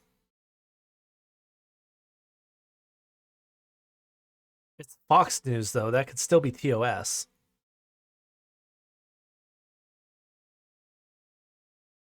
Okay, let's just... Oh, Jesus. They issued an SOS, Save Our Sex Doll. A team of emergency rescue divers was flummoxed after responding to the scene of a nude drowning woman, only to discover it was actually a floating life-size sex doll. The uproarious gaffe was chronicled on Twitter by YouTuber Natsuki Tanaka, who had initially believed she was witnessing a real-life rescue in the city of whatever the fuck, Hashino, off Japan's northeast coast. Kotaku reported. Iceland has a dating app that stops you from hooking up with your cousin. Show the picture. No, I'm not showing the picture. That's worse. That is arguably worse.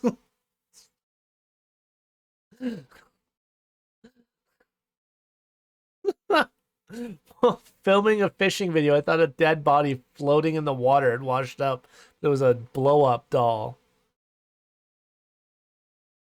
I mean, Twitter allowed it. Can we? Yeah, Twitter allowed it. Twitter allowed it. Do they? Oh, fuck, we might get banned here. Nope, can't get it to pull up. Yeah. The influencer, yes, she has more than 272,000 subscribers on YouTube, added that someone else had mistakenly phoned the authorities over the drowning woman, prompting a Blues Brother-esque army of emergency services to arrive, ready to rescue what they thought was a person in peril. Oh, Jesus. Thankfully, the adult toy was rescued safely. It's unclear how the blow-up doll ended up in the water. Perhaps this once devoted doll lover finally got fed up with his silicone soulmate. Well, there's a news story we gotta look at. Oh, Jesus, fuck.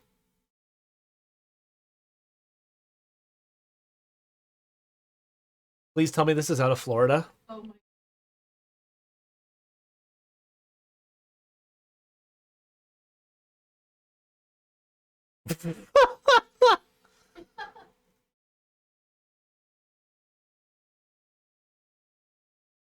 Jesus Christ. Okay.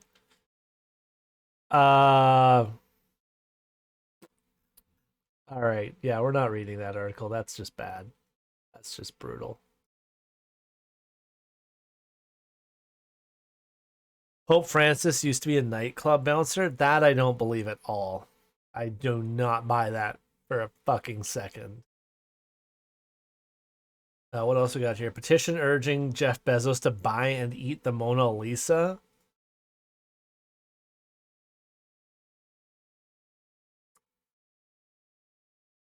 Can we do better, world, in America? Maybe. Bodie McBoatface and Jeff Bezos eat the Mona Lisa. Come on. Hey, internet. Can we fucking stop? Can we stop? It's gone too far. We're officially naming shit Bodie McBoatface and trying to get one of the richest men in the world to eat the Mona Lisa. I think we've gone too far.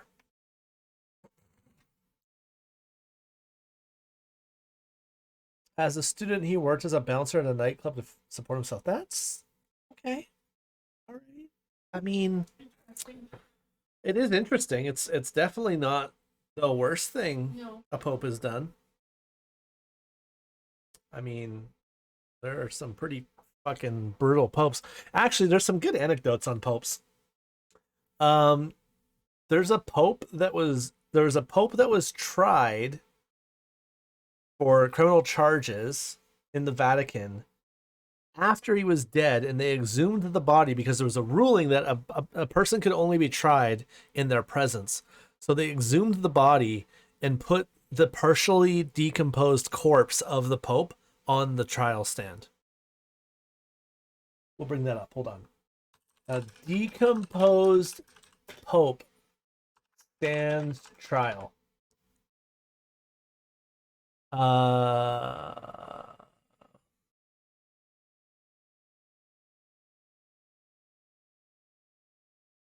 Yes, so the cadaver synod, also called the cadaver trial, Latin synodus horrenda, is the name.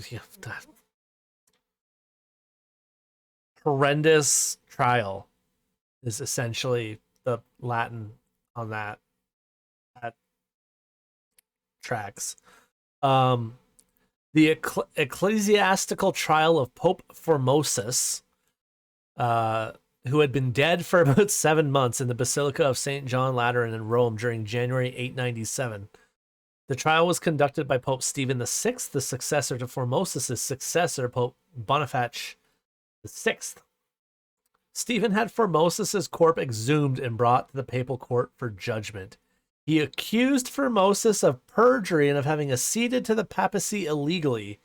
At the end, he was pronounced guilty and his papacy retroactively declared null.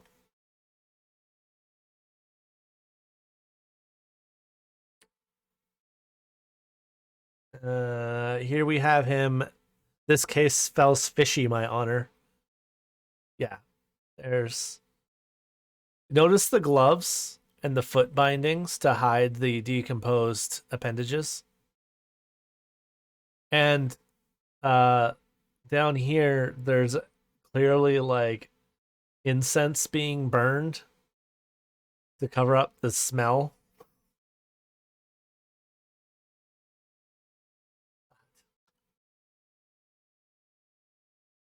We have anything else? List of popes buried in Saint includes the list of popes buried in St. Peter's Basilica includes the recovered body of Pope Formosus. Yeah.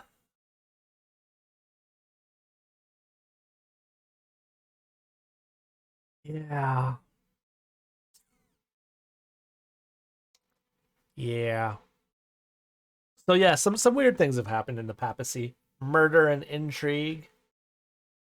Following the death of Stephen VI, Formosus' body was reinterred in St. Peter's Basilica.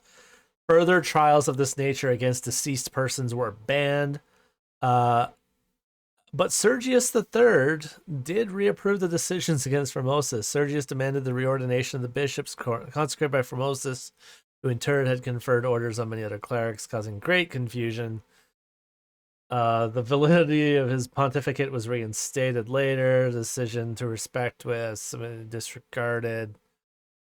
Since Formosus' condemnation had little to do with piety and more to do with politics.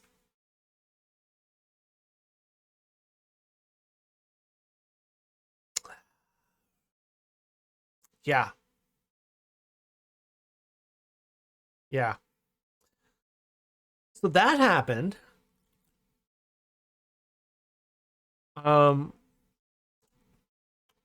Yeah, that happened. I think this is a good place to segue.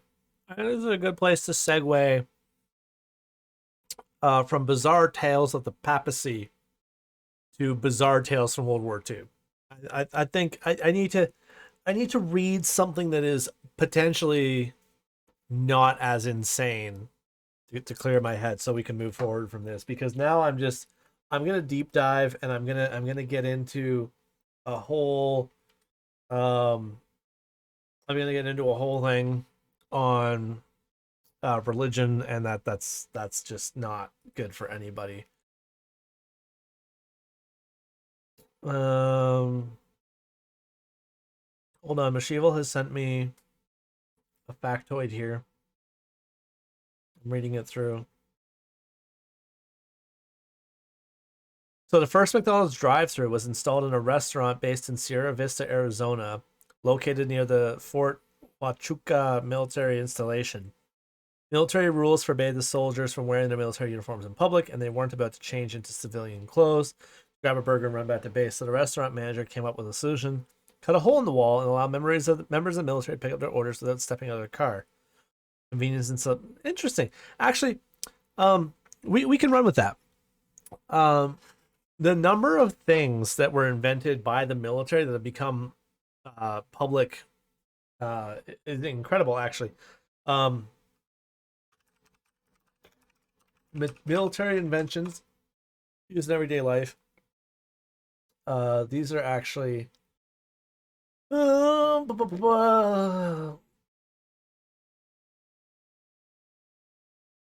let's do like list of military inventions on Wikipedia.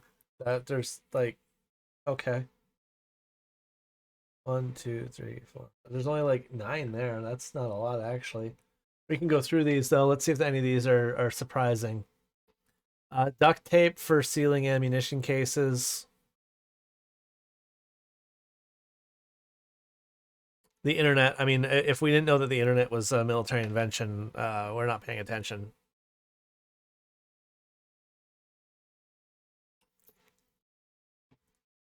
This is interesting though.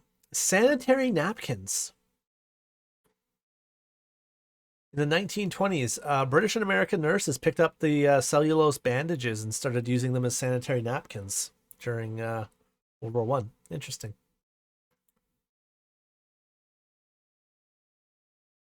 Uh, 27 ways military tech changed our lives. Digital cameras, that makes sense. Walkie-talkies, ambulances. I suppose that makes sense to an extent. Ambulances changed when motorized vehicles were introduced and quickly made their way into civilian life. Actually, the invention of like the concept of paramedics and ambulances is also very interesting. It was originally basically like you basically had an ambulance driver, and they basically picked the person up, threw them in the ambulance, and took them to wherever they were going, like to the hospital, right? The idea of paramedics and doing on-scene critical triage is not that. Did you end up coming? Hey, Zelda and Wookie both popping in. Hold on, sorry, I'm trying to read. Hey, Bud. Hey, Wookie. Hey, Zelda. Hi and hype. Yes, hello, guys. Welcome back to the parking lot, or the den, as it were. Did you end up coming to the vid I sent you? Oh, I didn't watch it previously, but that reminds me, we do need to do that. We do need that. Let me get through this article here. Duct tape. Yeah, I'll get through this article, and then we'll go to Wookie's video, actually. Although he's going to be going live, so he's not going to get a chance to see it either way. He's not going live? Wookie, are you not going live? Yes, finish. Okay. Duct tape. Let's bring it up here. Duct tape. The duct tape we know today comes in a variety of forms. Invented, so an adhesive tape made from rubber-based adhesive applied to a durable duck cloth backing. So yeah, repairing military equipment, sealing the seals on ammo boxes would cost soldiers. Interesting. Canned food. I knew about this canned food with rations. You're off. You're both. It's 41C here. I can't stream. That is fair. It is not that hot here. What are we at? We were at about 32 today. 31 at 441. 23 now in Strathmore. The AC was definitely chugging a little bit. You watched the first vid from Richie? Yeah, that first video was fucked. That was messed up. I don't know what was going on there. Canned food. So rations. I did know that canned food was invented during the war. Like that I knew. Drones, yeah, that's obvious. Blood banks and transfusions makes sense.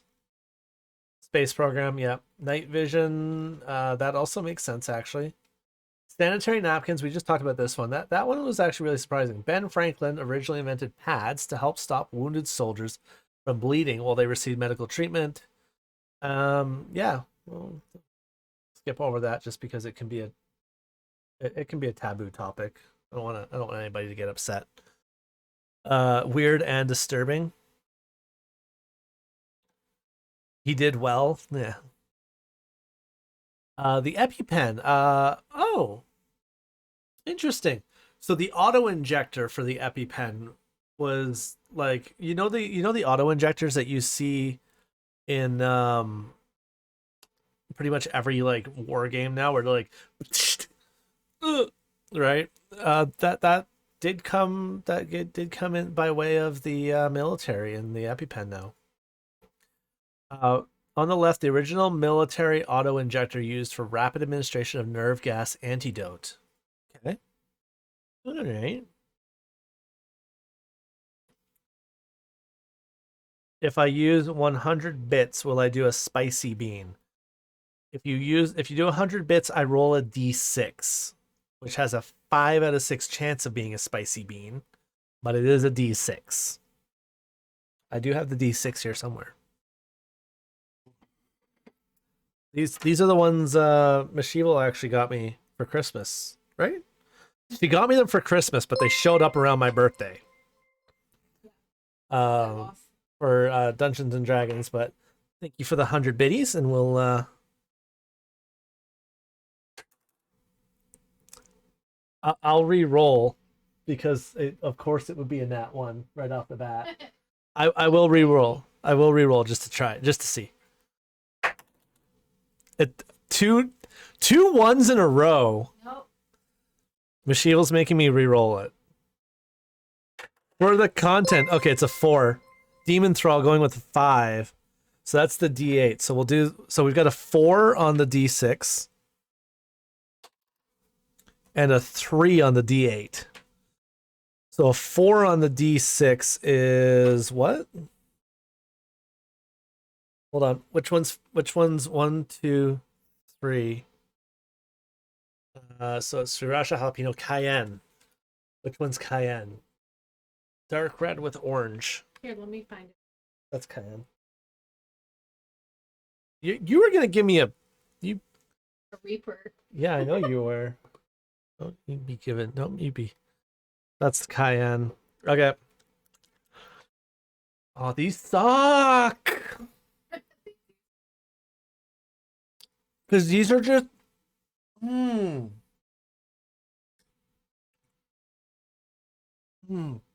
It's not real cayenne. It's just extract. So they're just hot. Oh my lord. Okay, next. I'm not even done the damn jelly bean. Yeah. It was a 3. Why is it spicy? Why is it spicy? It was a 3. Oh, it's only jalapeno. That's okay. Oh, thank God. That's Firewalk Challenge jalapeno. It's level 3. Oh my lord.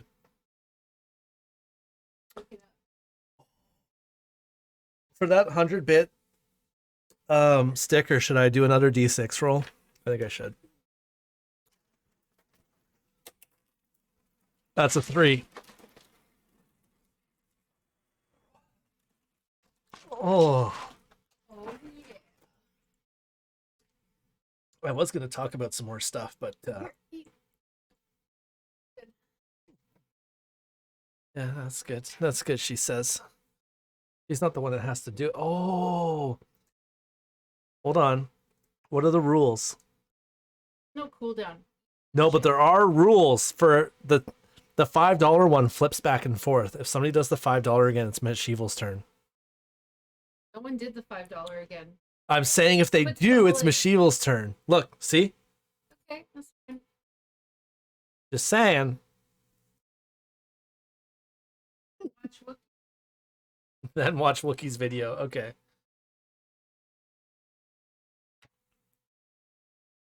Oh, we did 2 100s. I'm doing another. Oh my god. Dill hole. All right, what we got here? What we got?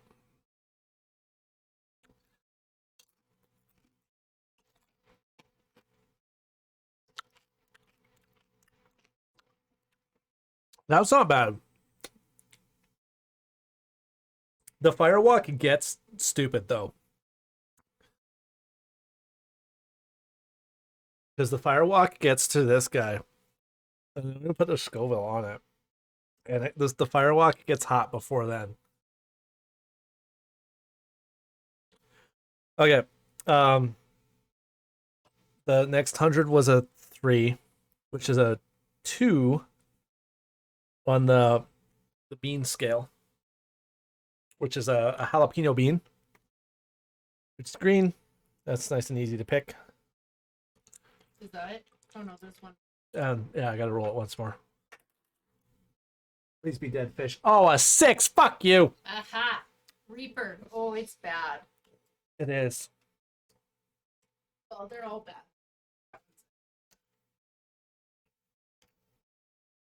Why do I do this? Why? Why do I do this?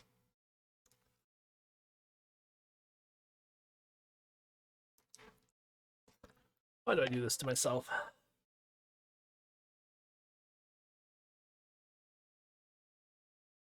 Oh.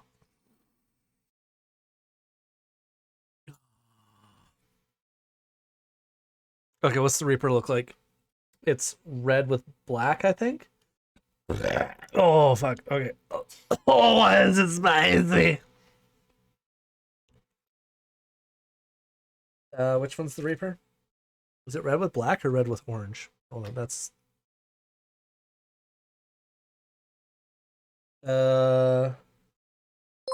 Oh, God. Oh, okay. Oh, thank God. It's just a sub. Oh, it's just a sub. Andy coming with the 11 months. You shut up. You shut up back there.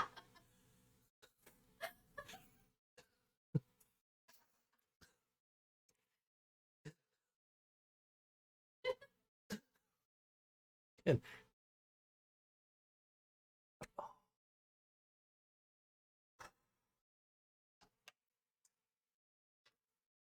we're switching to Fiddick. Okay. Remember, five. Hey, wait. Yeah, a sub's worth like $5. I know. Hey, babe. Oh no. Gotta fight. Sorry, I'm busy. 8. That's a nat 8. I'm busy. No, that's a nat 8. I'm busy. Oh, ah. 1,000 biddies. What's that? I don't even know what that is. I know it hurts. Low Los Calientes. Okay. Okay. Okay. All right. Hey, the road bug. How's it going, buddy? Hold on. Let me pour a little bit of. What wasn't a rule? Yeah, I know. The sub's not a rule, so she doesn't have to. That's fine. Los Calientes. Okay, I gotta do the bean first. Do the bean first. Let's do the bean. The bean's actually gonna suck worse than the sauce. I'm alive anyway, but wondering if that's good.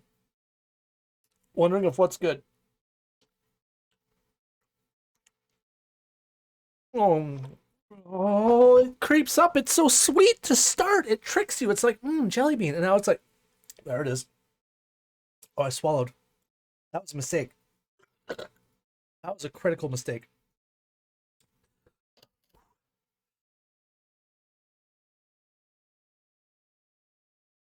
Oh! Oh, God, I have to work tomorrow.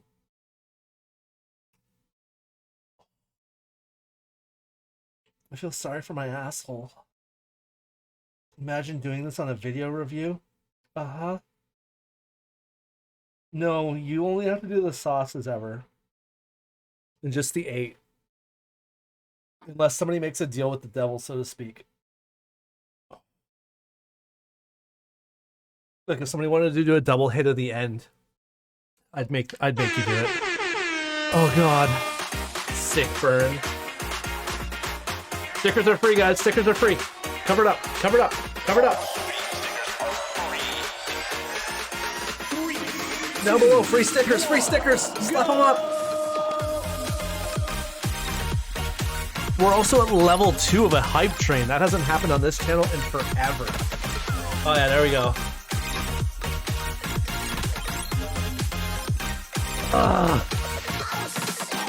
Hey, Schwester Sense. It was at this moment that you realized mistakes had been made. I love the hot sticker.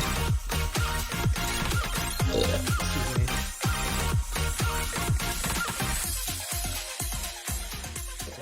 Oh god. Oh, Drag Queen Blue sticker's the best.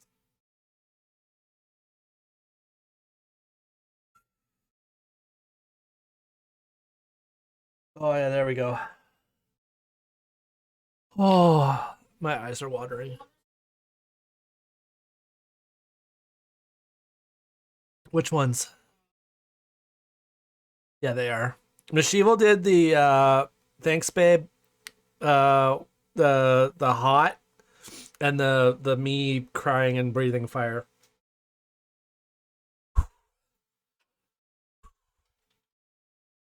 What do I have to do now? Los Calientes on a chip? Mm-hmm. Los Calientes as featured in Hot Ones. Not sponsored. Wish I was. Oh god, my eyes. Oh. My nose is running. Fine. Paper towel. Whoops, I gotta go see y'all later. Blueberry in chat. Roadbug, thank you for stopping by, buddy.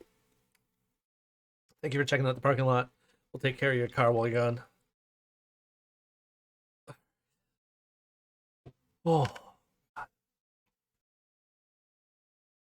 You're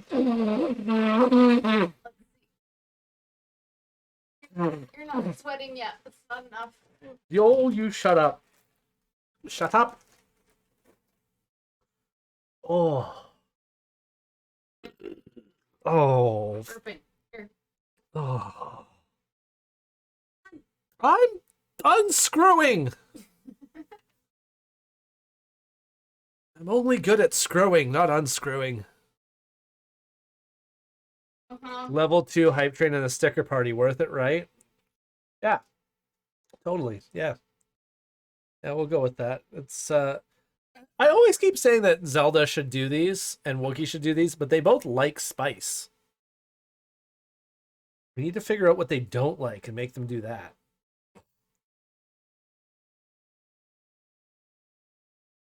Is there a food that Zelda just doesn't do?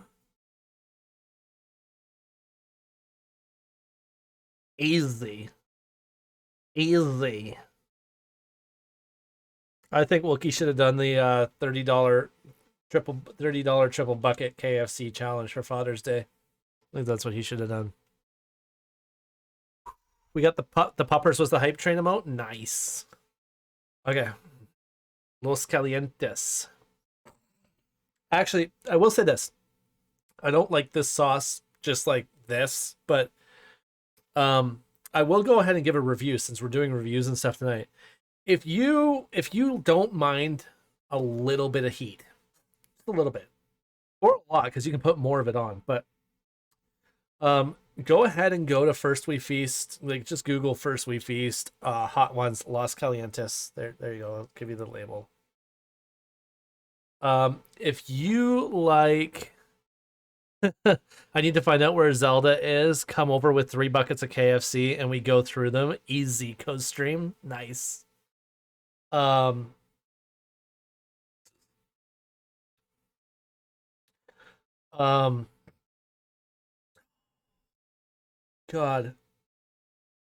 So, if you like burritos or tacos, or like breakfast burritos, even this one does go excellent with burritos.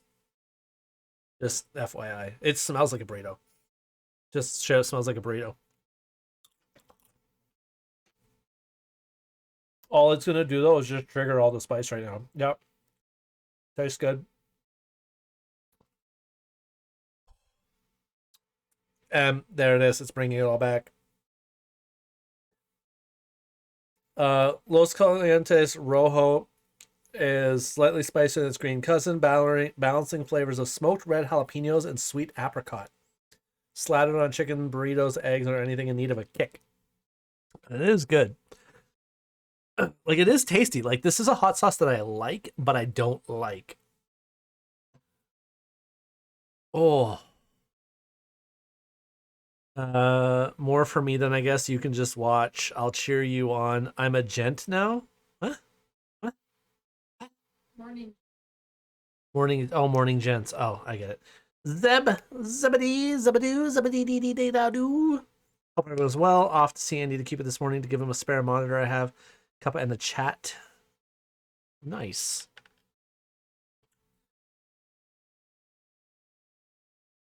Oh.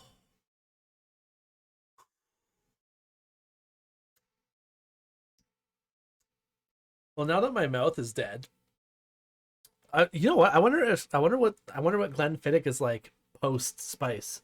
90 minutes, halfway for each of you. Ooh.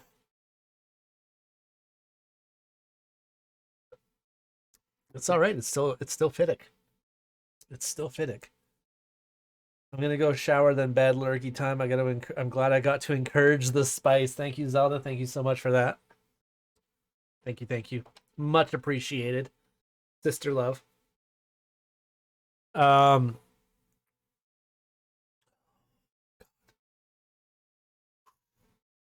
trying to like get back on track here. What were we doing? We were gonna look at Wookiee's thing, right?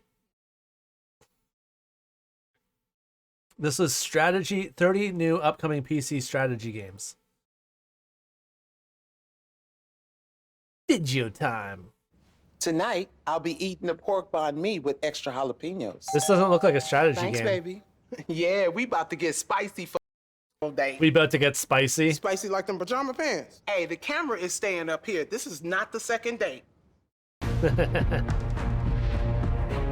Base building, empire management, All right. and army control. what we got coming Hello, up. my This name is 30 Gamerzak, and welcome to my strategy PC games for 30 2021, upcoming PC 2022. strategy games in 2021 and 2022 list. Now, the primary target here are real-time strategies and 4Xs, but there are some unique and unexpected titles that might surprise you as well. So take All a right. seat in your commander's chair and get ready to control the battlefield. I've spent a lot of time on this, so if you do appreciate what you see here, please do like, subscribe, and share the video with who your is this? strategic communities, as it really does keep this channel marching along. And these videos Wookie, can you grab? You want to post up the YouTube link to this guy's? Oh, there we go. You want to post his YouTube? We'll give him his credit here Join are all there, or for follow putting on this Twitter together. to reach me directly. You can also subscribe to this channel for more like these lists, looks at new games, and nostalgic He does gaming sound familiar, content, but I don't think and I've seen follow him on before. Twitch to see me live.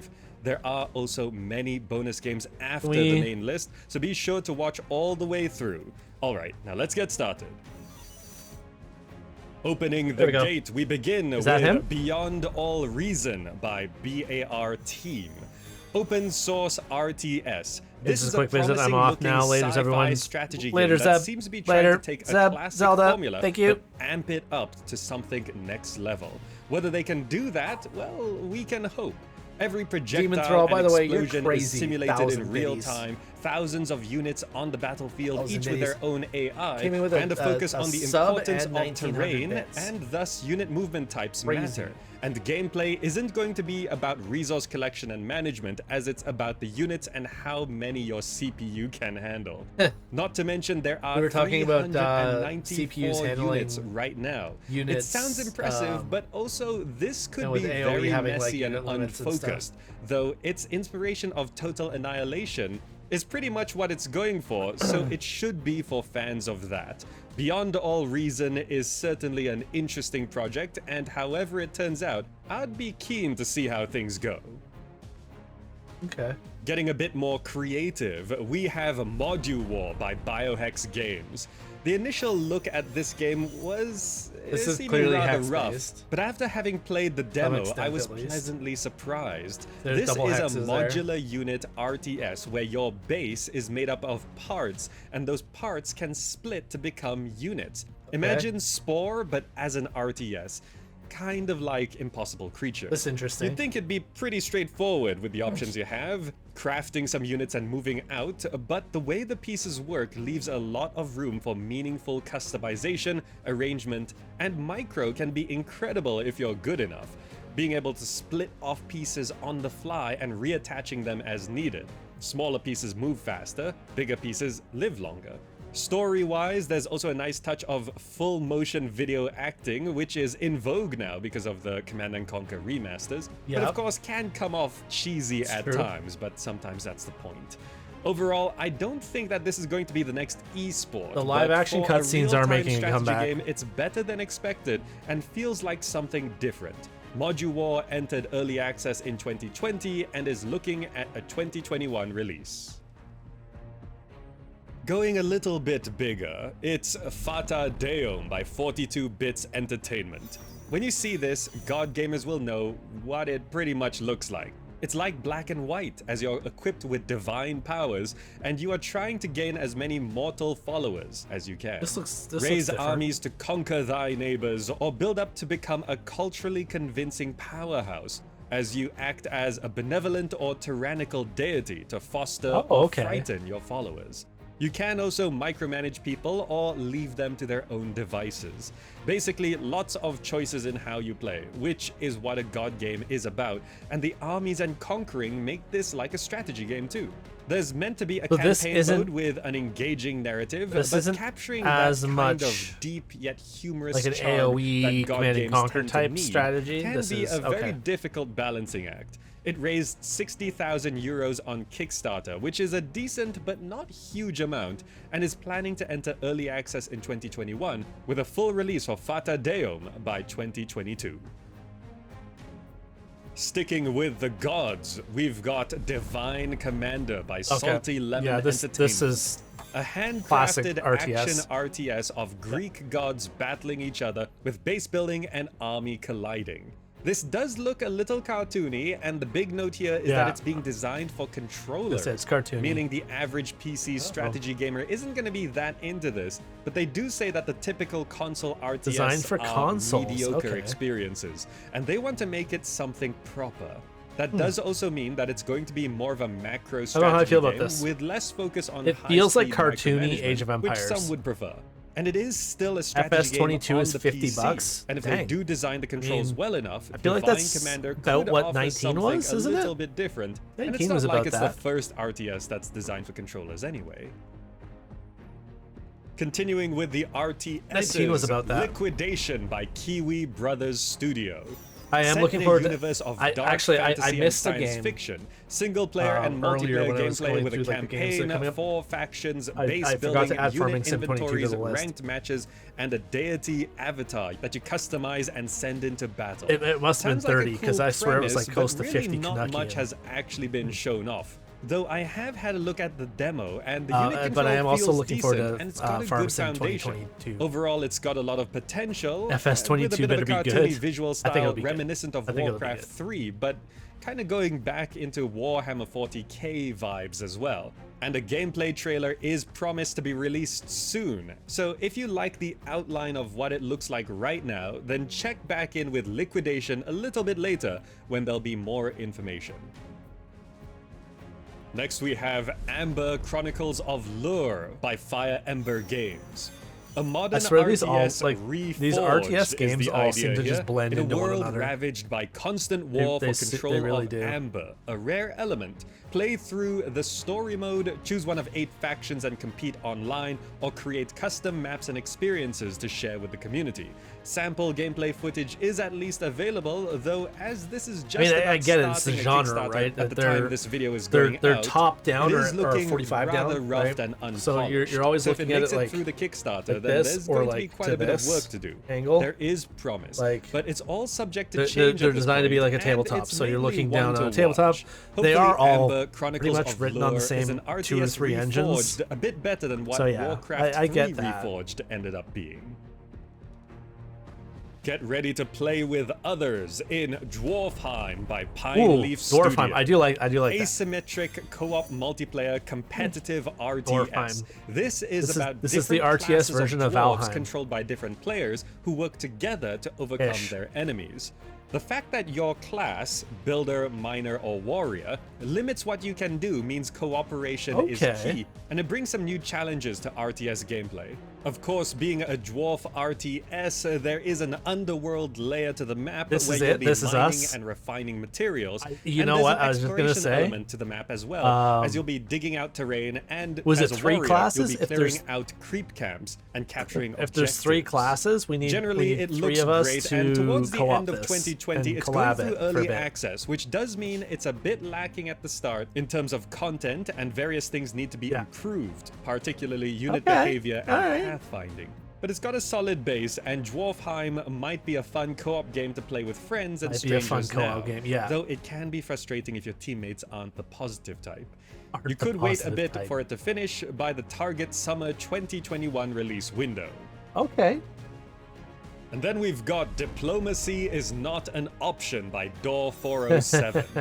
Born as a feudal lord, but God, the bored spice of is the still, like, coming up every luxurious so often, lifestyle, and, like, you go through a molars midlife and crisis, stuff. and the peasants are now unhappy. Also, you're tasked with harvesting natural resources from foreign lands, which upsets the locals, so you get a lot of enemies in this game. Perhaps Okay. you should turn around and fight the king instead. You will also face moral dilemmas Horrible and names on all human these games, stupidity. right? Anyway, no one is your friend, and Part of you're it's going to like be it's just managing your tough city, to come up with a economy, good name, resources, right? A lot of the good defenses, names are and pre-trademarked. more to try and survive. But And do you think maybe Ubisoft achieve isn't out there victory. going like, It's certainly a we need to fun come up with take, 30 and names kind for of 30 like a IPs fantasy for the next medieval 10 They Are years Billions and just kind of trademark thing, them? which sounds like a good time. They absolutely Visually, have it's marketing people colourful just and coming up low with poly, names, but trademarking probably them, necessary and considering the sheer preemptively like size reserving of the horde that's coming to kill you. web addresses and Diplomacy shit. is not That's an option. standard. It seems like something that a lot of people will enjoy for a time at least, as long as it does actually all work and delivers what's promised in 2021. The building of like, well,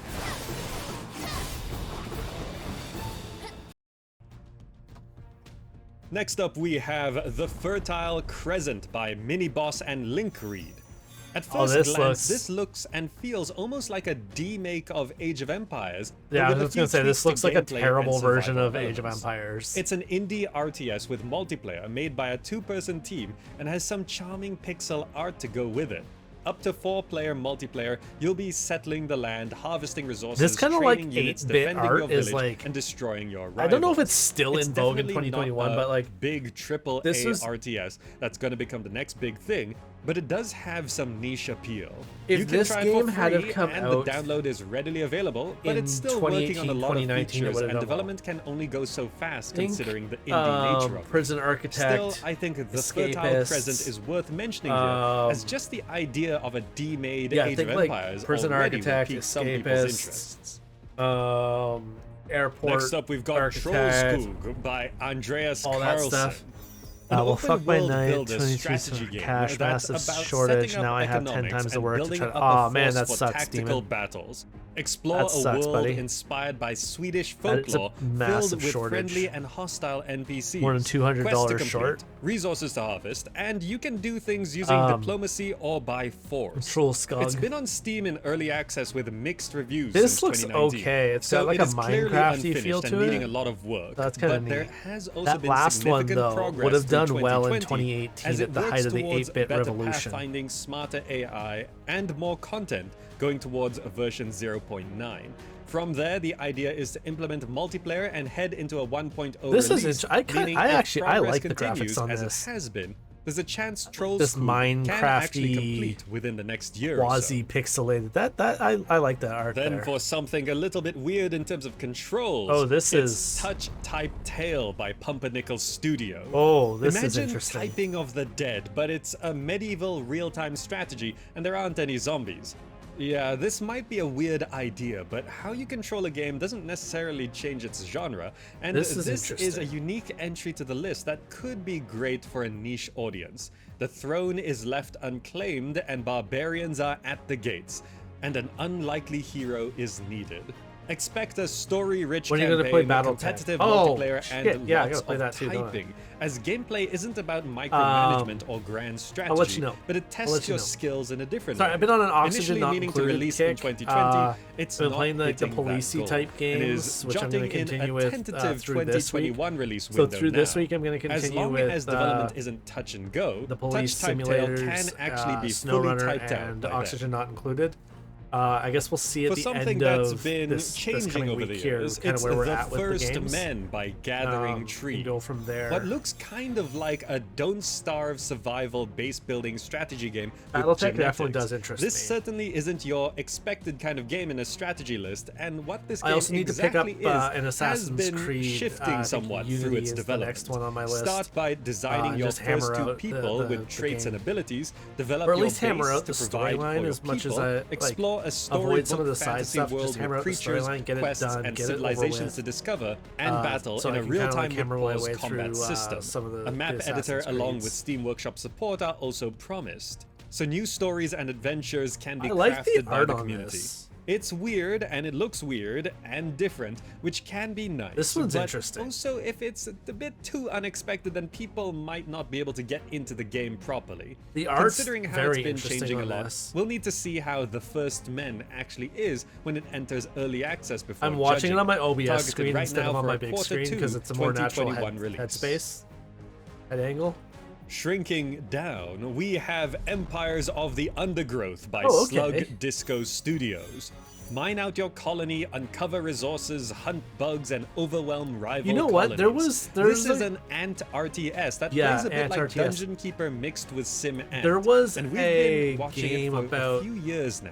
ants You control different in ant the early species through your 2000s colony, on and it has a console. single-player story At least I campaign remember that being on involves console, maybe on scientists PC as messing well. with ants. Having But, played some of it, it's a really solid experience. It's just not done, and it's taking a long time to get through development. This could be It entered interesting. early access on Steam in 2017 and has really positive reviews. And a Ant and smaller, ins- but like still insect-based stable player games in base. general Initially are planning to finish around not the end of 2020, I think prevalent, it's still and I got don't a know ways why. to go. I But think it's an Empires interesting of the world Undergrowth to is worth checking out like- and might actually I surprise think you. this is I just an wish it was interesting actually done. genre of the insect. Now, for some of the best pixel insect art you've cross ever space, insect seen, cross we've simulation, got Songs insect of cross city Conquest building, by insect Lava cross Potion. strategy. With the And that's an subtitle interesting of subgenre Classic Adventure I Strategy. think should be This is explored looking more. a lot like Age of Wonders or Heroes of Might and Magic. But one thing that stands out immediately is a clear dedication to the pixel art style that I've not really seen at this level very often, especially not in a strategy game. Turn-based kingdom building, raising of armies and magicians, questing for loot, fighting monsters, and optimizing build orders. 4 factions vie for control, and local multiplayer is planned for release with the possibility of online multiplayer later down the road. I know there are many who aren't fans of pixel art, but it's a great way to create I that shouldn't nostalgic like feeling. these, like, but this is all still pixely rendered in a 3D environment 2000s-esque with some modern visual games. touches and gameplay features that As should much keep as I this do, from but, feeling like, dated. he Originally said planning a 2020 nostalgia there, release, and you it's know been what? I delayed gotta into say, like, 2021, which is when we can yeah, get a closer look at that's the what wonderful that's what's pixel doing art it for of me. Is Songs it's of Conquest. it's pixel art that fits And in a then we have 1440 space world. strategy games, which are generally cute. Yeah, inspired by it does. Master of Orion and Homeworld, starting with cute is actually the Falling right word for Frontier that, I by think. Stutter Fox Studios. A space RTS that has logistical gameplay and physics systems in a large-scale solar How system. long is this? Build Oh, what fuck you me. need from orbital facilities to military fleets, discover planets and space Space. anomalies, Space and isn't claim done what's enough. rightfully yours, then fight for it. There's a ship designer too, which is a common feature in space strategy. Galaxia by Star Chart Interactive. We're gonna start zipping through Space this here. turn-based 4X on hexes, promising to Outer be space. set in a divided galaxy Outer following space. of the first 5X grand strategy Outer game space. ever. This is a game that is promising a lot. Become the king and wrestle control of Knights of Europe Honor. in this accessible. Oh fuck! Ad. Of course, we're gonna hit an ad. now is when other games are going to try and carve out some Humankind, land yes. for themselves. Humankind has a lot going for it. This is From a one I unique actually want. tactic-style combat system to region-based This is one of the ones I cities, want. to a totally fluid civilization to play with. Your goal is to develop and evolve this is your one that I culture want. through the ages This is on and my leave list an earlier. unforgettable mark on the world with your fame. Having played some, it's pretty refined and fun, but it's a question of whether it's too similar or too different for Civ fans. And if it's something you'd want to shift I over watched for, it, maybe and you'll that want was to what play I was both at the concerned same about. Is it time. feels It's too hard to much attract like a huge Civ. number of players away from the traditional brand, but it's not unheard of, and Humankind definitely is not pulling its punches. We'll know for sure how it performs when it releases. Here's another one. The lead of this one, Soren Johnson, actually was the lead on Civilization 4, and Old World is a historical 4X that's like a mix of Civilization and Crusade multiplayer. Birth later of Civilization. on down the line. Getting all that done seems to be a bit of a challenge. I'll though, watch as the VOD, progress bud. is Lurk. going a bit Sounds slow, good. and no Hey, man, release stay window cool. is given. Stay safe. It is an indie game, and a little rough around the edges when looking Petty at Cash it, is but 5 it's short. got some nice ideas. Early access and reshape battlefields. Oh, this With is a cute. campaign mode and up to 4-player simultaneous multiplayer, That's there like is a a few demon. ways to play this game through the course of 7 eras. Worlds.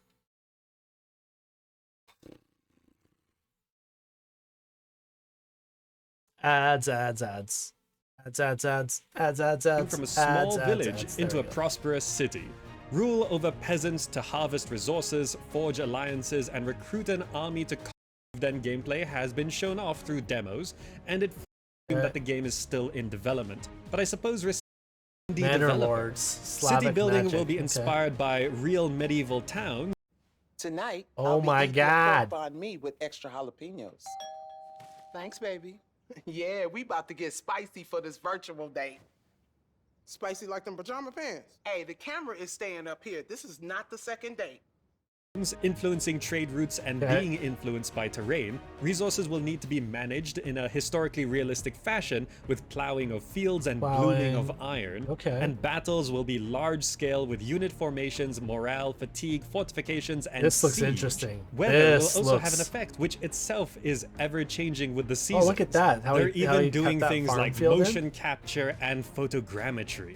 We've had an early look at Manor Lords, and we can keep an eye on it into 2021 to see if all For these my kid, parts I have come YouTube together Premium, into no something ads. special. And Yeah, it's not I just might have to all look eye into that if candy, I keep but it's going to doing, release review into early videos access, and a full or release is review going to streams. be some ways out. But personally, I'm gonna be keeping an eye on this one. I agree. I'm gonna keep an eye Now, on after that. years of definitive editions releasing, we get to the new title of AoE Age of 4. Empires 4 by We've covered this. Having a Homeworld crowdfunding 3 campaign, bonus scrolling to games. buy games, perusing my gaming merch, something I was told about early act Aurora Air. This is an Okay. RTS Village Tower Defense. Yeah, so so many good games. I'm gonna have to go back through that video again at some point just to see what which ones need to be added to the watch list to see if they're gonna be worth picking up or not. Yeah, so what have we done tonight? We've covered the upcoming games I want to get. We've covered news, or some news anyways. We covered a bit of news. It's tough to cover news because you got to watch what you get into and what you cover. We did some spice. I'll do more if you guys. I'm not saying that you have to give me money. I'm just saying I'll torture myself more. We covered some anecdotes. We've done everything we set out to do, except we haven't really reviewed anything. We've talked about some trailers and stuff. We haven't really reviewed anything. We haven't really talked about any tech news. Let's talk about how we feel about the big thing. The big thing on the block right now is Windows 11. And I don't know how I feel about it. I haven't done enough research. I've heard about it. I know that they're forcing these TPM chips, these trusted platform module chips. I don't know. I was told Windows 10, we were all told Windows 10 was gonna be the last thing. we weren't going to get a new Windows. They were just going to keep refining Windows 10. And now they're like, that's not going to work. We got to go to a new Windows, which we knew was going to happen. But Microsoft tried to tell us it wasn't. Windows 11 is a major release of the Windows NT operating system. Windows Shell, it's a GUI, C, C++, C pound assembly language. It brings us to these, ultimately it brings us to these TPM chips. And we were already dealing with these GPU shortages, with silicon shortages and stuff. And so with these TPM chips, what it boils down to is you either have TPM, it's built in, it's baked in, it's on your motherboard, or it's in your CPU, you're good to go. Some motherboards have it baked in, but isn't it basically just a number change? Sort of, not really. Let's go ahead and take a look here from Windows.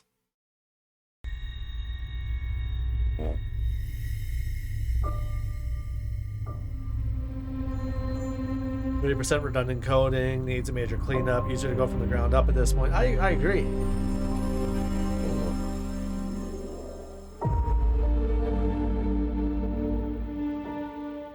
They're basically trying to clean it up and get rid of some of the redundancy, optimize it, give it a fresh look.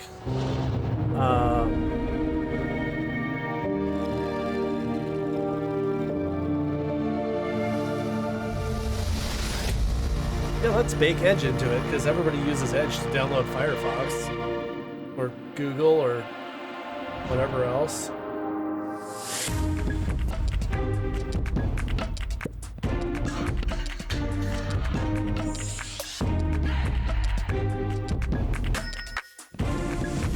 All new themes. At least it's free.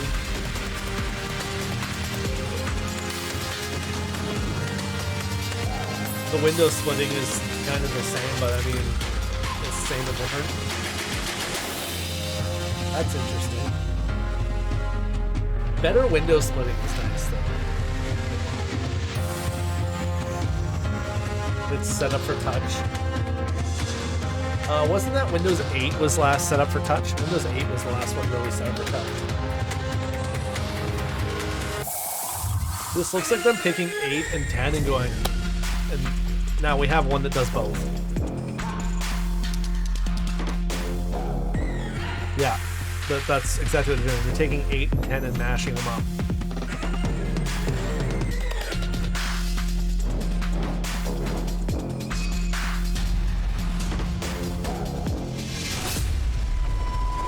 This is the part that's interesting for DX12 Ultimate,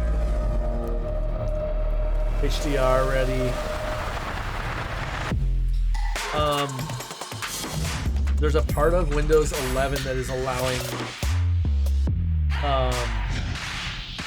direct to disk, like it's some kind of direct memory thing, where you can utilize your NVMe SSDs as a sort of RAM in a way. So instead of having to go to the hard drive and load your texture packs from the hard drive into RAM and VRAM and then swap them in and out as you go, instead, what it'll do is it'll use that NVMe SSD speed and just be like, just instant load right from the hard drive.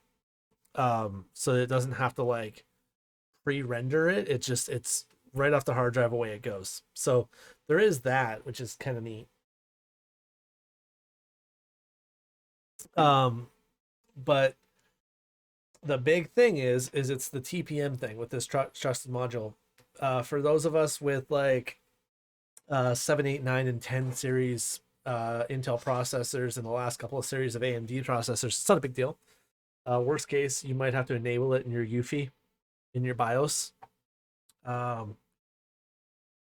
If you don't have a TPM module, a TPM2 or a TPM 1.4, I think it was, on your board or in your chip, then you need a motherboard that has a TPM header and a TPM chip, and that's where the problem's coming in. You used to be able to buy a TPM chip a month ago for $10, $20.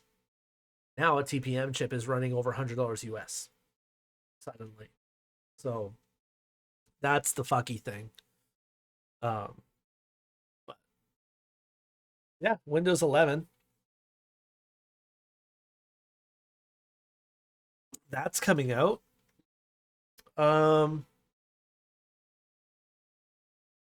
Yeah. Yeah, that's kind of the news that we've hit. We've covered I'm not a tech caster. I'm not a tech podcaster. I'm not a games reviewer. I'm a guy that comes on here. I play some games. I talk to you guys. And that's kind of what I did, right? Like, I don't research this stuff. I don't not any more than like I do as a consumer, right? But I come on here. I play the video games that I was gonna play. Talk to you guys. I try to make it entertaining. This is going to be the new format that I think I try to take with my Just Chatting streams once a month. Is we're going to watch videos together. We're going to talk about the news, a little bit of the news, a little bit of this, a little bit of that, interesting factoids. I think I've hit what I want from this Just Chatting, from this hangout time. I do think what I need to do is I need to polish this process a little bit. I might need to come up with like, do this, then we're going to do this, then we're going to do this. I need like some bullet points. So maybe I need to start like working with Mashevil in the background there 2 weeks ahead of time to a week ahead of time and just like kind of prep out what we're going to do. Yeah. That's hanging out with Blue. I think we look for a raid. I think that's what we do here now. Did I have anything else in Discord there? I really don't want to watch the next one of that. Fuck that. I'll watch that next time. We've got this petition urging. We have this petition urging Jeff Bezos to buy and eat the Mona Lisa. I think that's hilarious. But I mean that's just a headline. That's all great. Yeah, I do want to thank everybody for hanging out. Let's go through it here. I want to thank Dark Stormtrooper for the raid earlier, about 2 hours ago. I want to thank Zelda Sauce for the 100 bits. Demon Thrall 529 for the 500 bits. Colin Elio, thank you for the sub at tier 1 for 11 months. Demon Thrall, thank you for the 10. Thank you for the 1,000 bits. I wanted to say 10,000 bits. God, I was attributing a lot more to you. No, but thank you for the 1,000 bits. Demon Thrall, you've been around for a long time as well, and I really do appreciate you, and thank you for that. For those of you that aren't familiar with how the bit system works, that's basically, it's $15 right there. Demon Thrall just bought me lunch. So I appreciate that, Demon. Thank you for lunch. That's what that covers. That means a lot to me because that's one more lunch I don't have to buy. So thank you. I like food, and food really does make me happy and warm and fuzzy inside. So thank you, Demon Throw. We got a hype train that came in at I joined up with you about the time I joined Wookiee. That sounds about right. I think that sounds about right. I think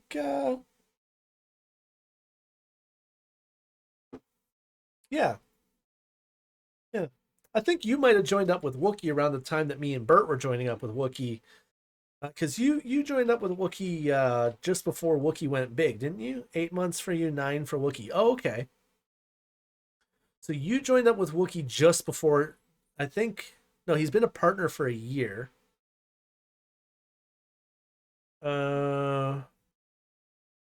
Yeah, so after he made partner, but before he started to really like pick up that big steam. Yeah. Yeah, and you're in and out. You're consistent. I like that. We appreciate that around.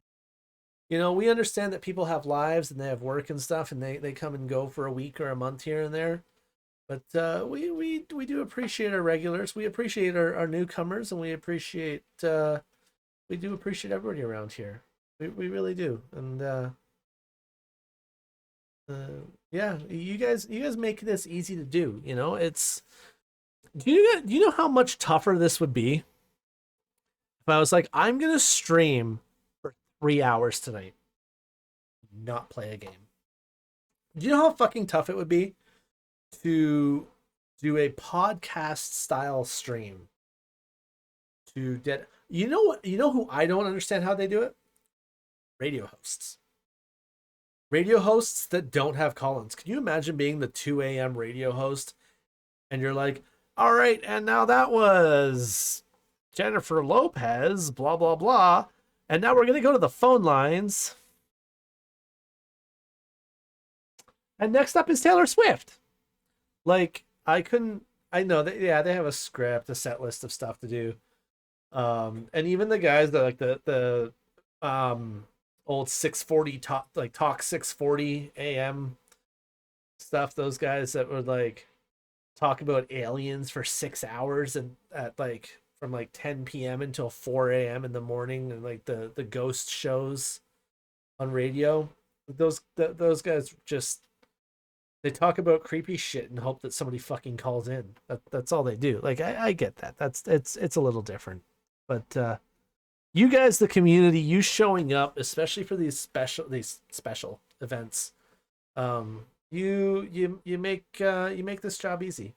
You do, because it's I'm talking to somebody, the old NPR show Car Talk, yeah, right?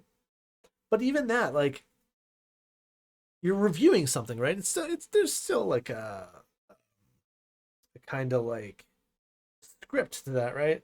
I could come on here and I could have 100 games lined up, and I could talk a 5-minute blurb on each game's engine and its specs and its minimum specs, its recommended specs, and whether and be like, I think you should get this game. I could do that.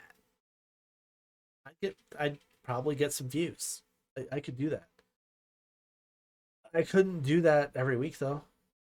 These tech tubers like Linus and Jays and Barnacules and stuff, that they do these 5-hour tech talks every week. My hat's off to those guys. I get it. They have writers, they have a script, etc.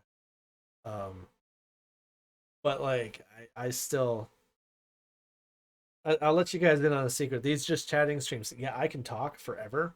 I really can. This isn't how I do that though.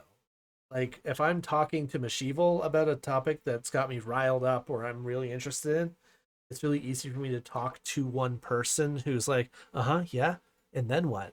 That's easy. To put myself out here like this in this way, not knowing if it's going to be 1 or 20 viewers, is a lot different.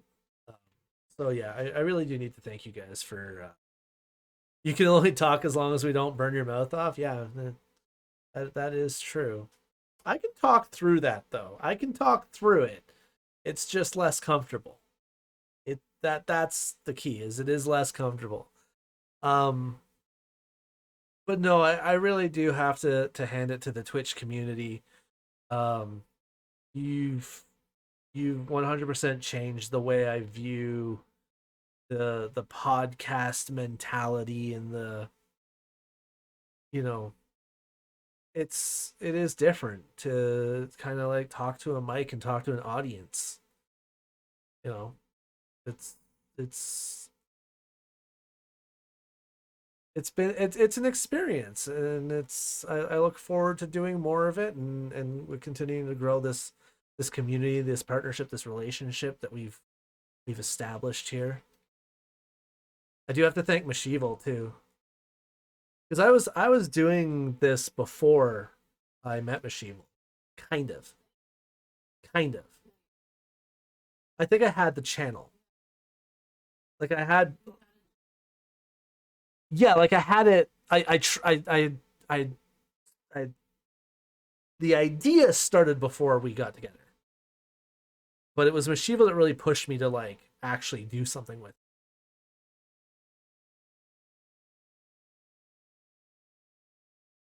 Sad my 75-year-old parents already watched all of Bones. I just started and we're on season 6. Okay? And I love it.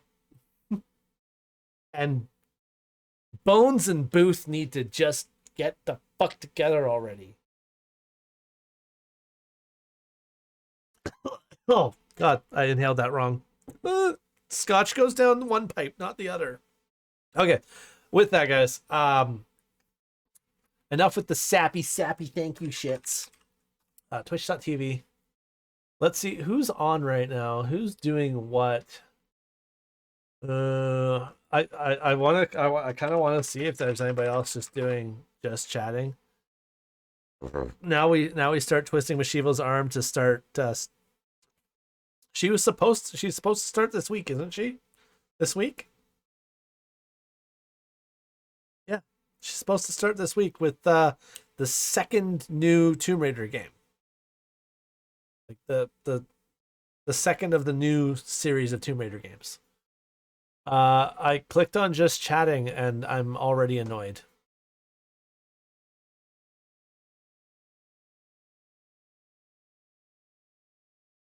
It's Amaranth in a bikini.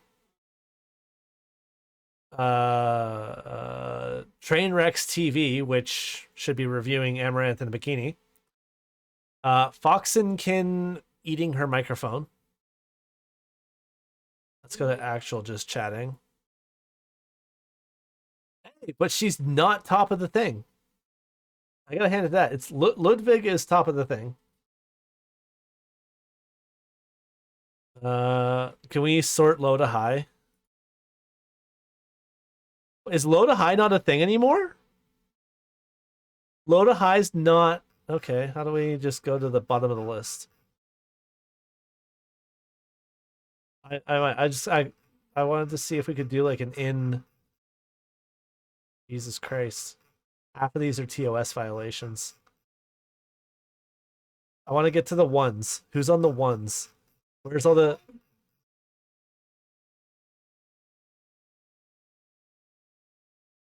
No, I'm not. That was a while ago. And is that back up to 8? Oh, hold on. I just saw that. I know exactly what these viewers want to see. Where was it? No, I just saw it in the one in the... Hold on. Oh, hey, I found me. But hold on. It's just up a little bit. Cheese is back in the shop. Okay. Maybe it's just down a little bit. One of them was the one chip challenge on stream. But I don't know if they already ate the chip. There it is. Let's see if they've done the chip. On July 2nd is the real purge. The forever purge. Quick money is quick money is a TOS violation? Yeah.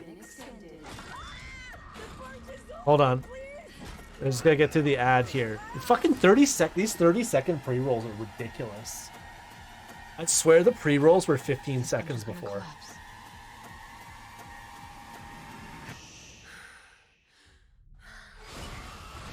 See if they've already done the chip. It's Savage Latina Mammy TTV. I just want to know if they've already done the chip. Make sure you wash your hands. Don't touch your face or anything. They definitely already did the chip. Yeah. All right. Here. He said that didn't help. Oh. Well, Yeah, they already did the chip. Okay.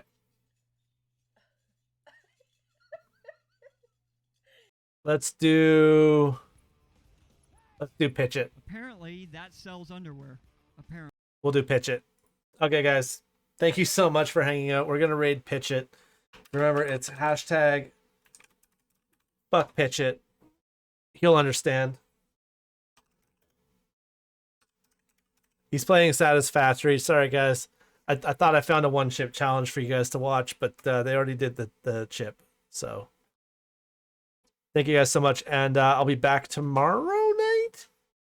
Yeah, tomorrow night. I'm not gonna say what I'm gonna play because every time I do that, I change my fucking mind. So, but yeah, all right, guys. Thank you so much, and I hope you all stay safe, especially those of you that are dealing with heat and/or flooding. And yeah, we'll see you guys next time.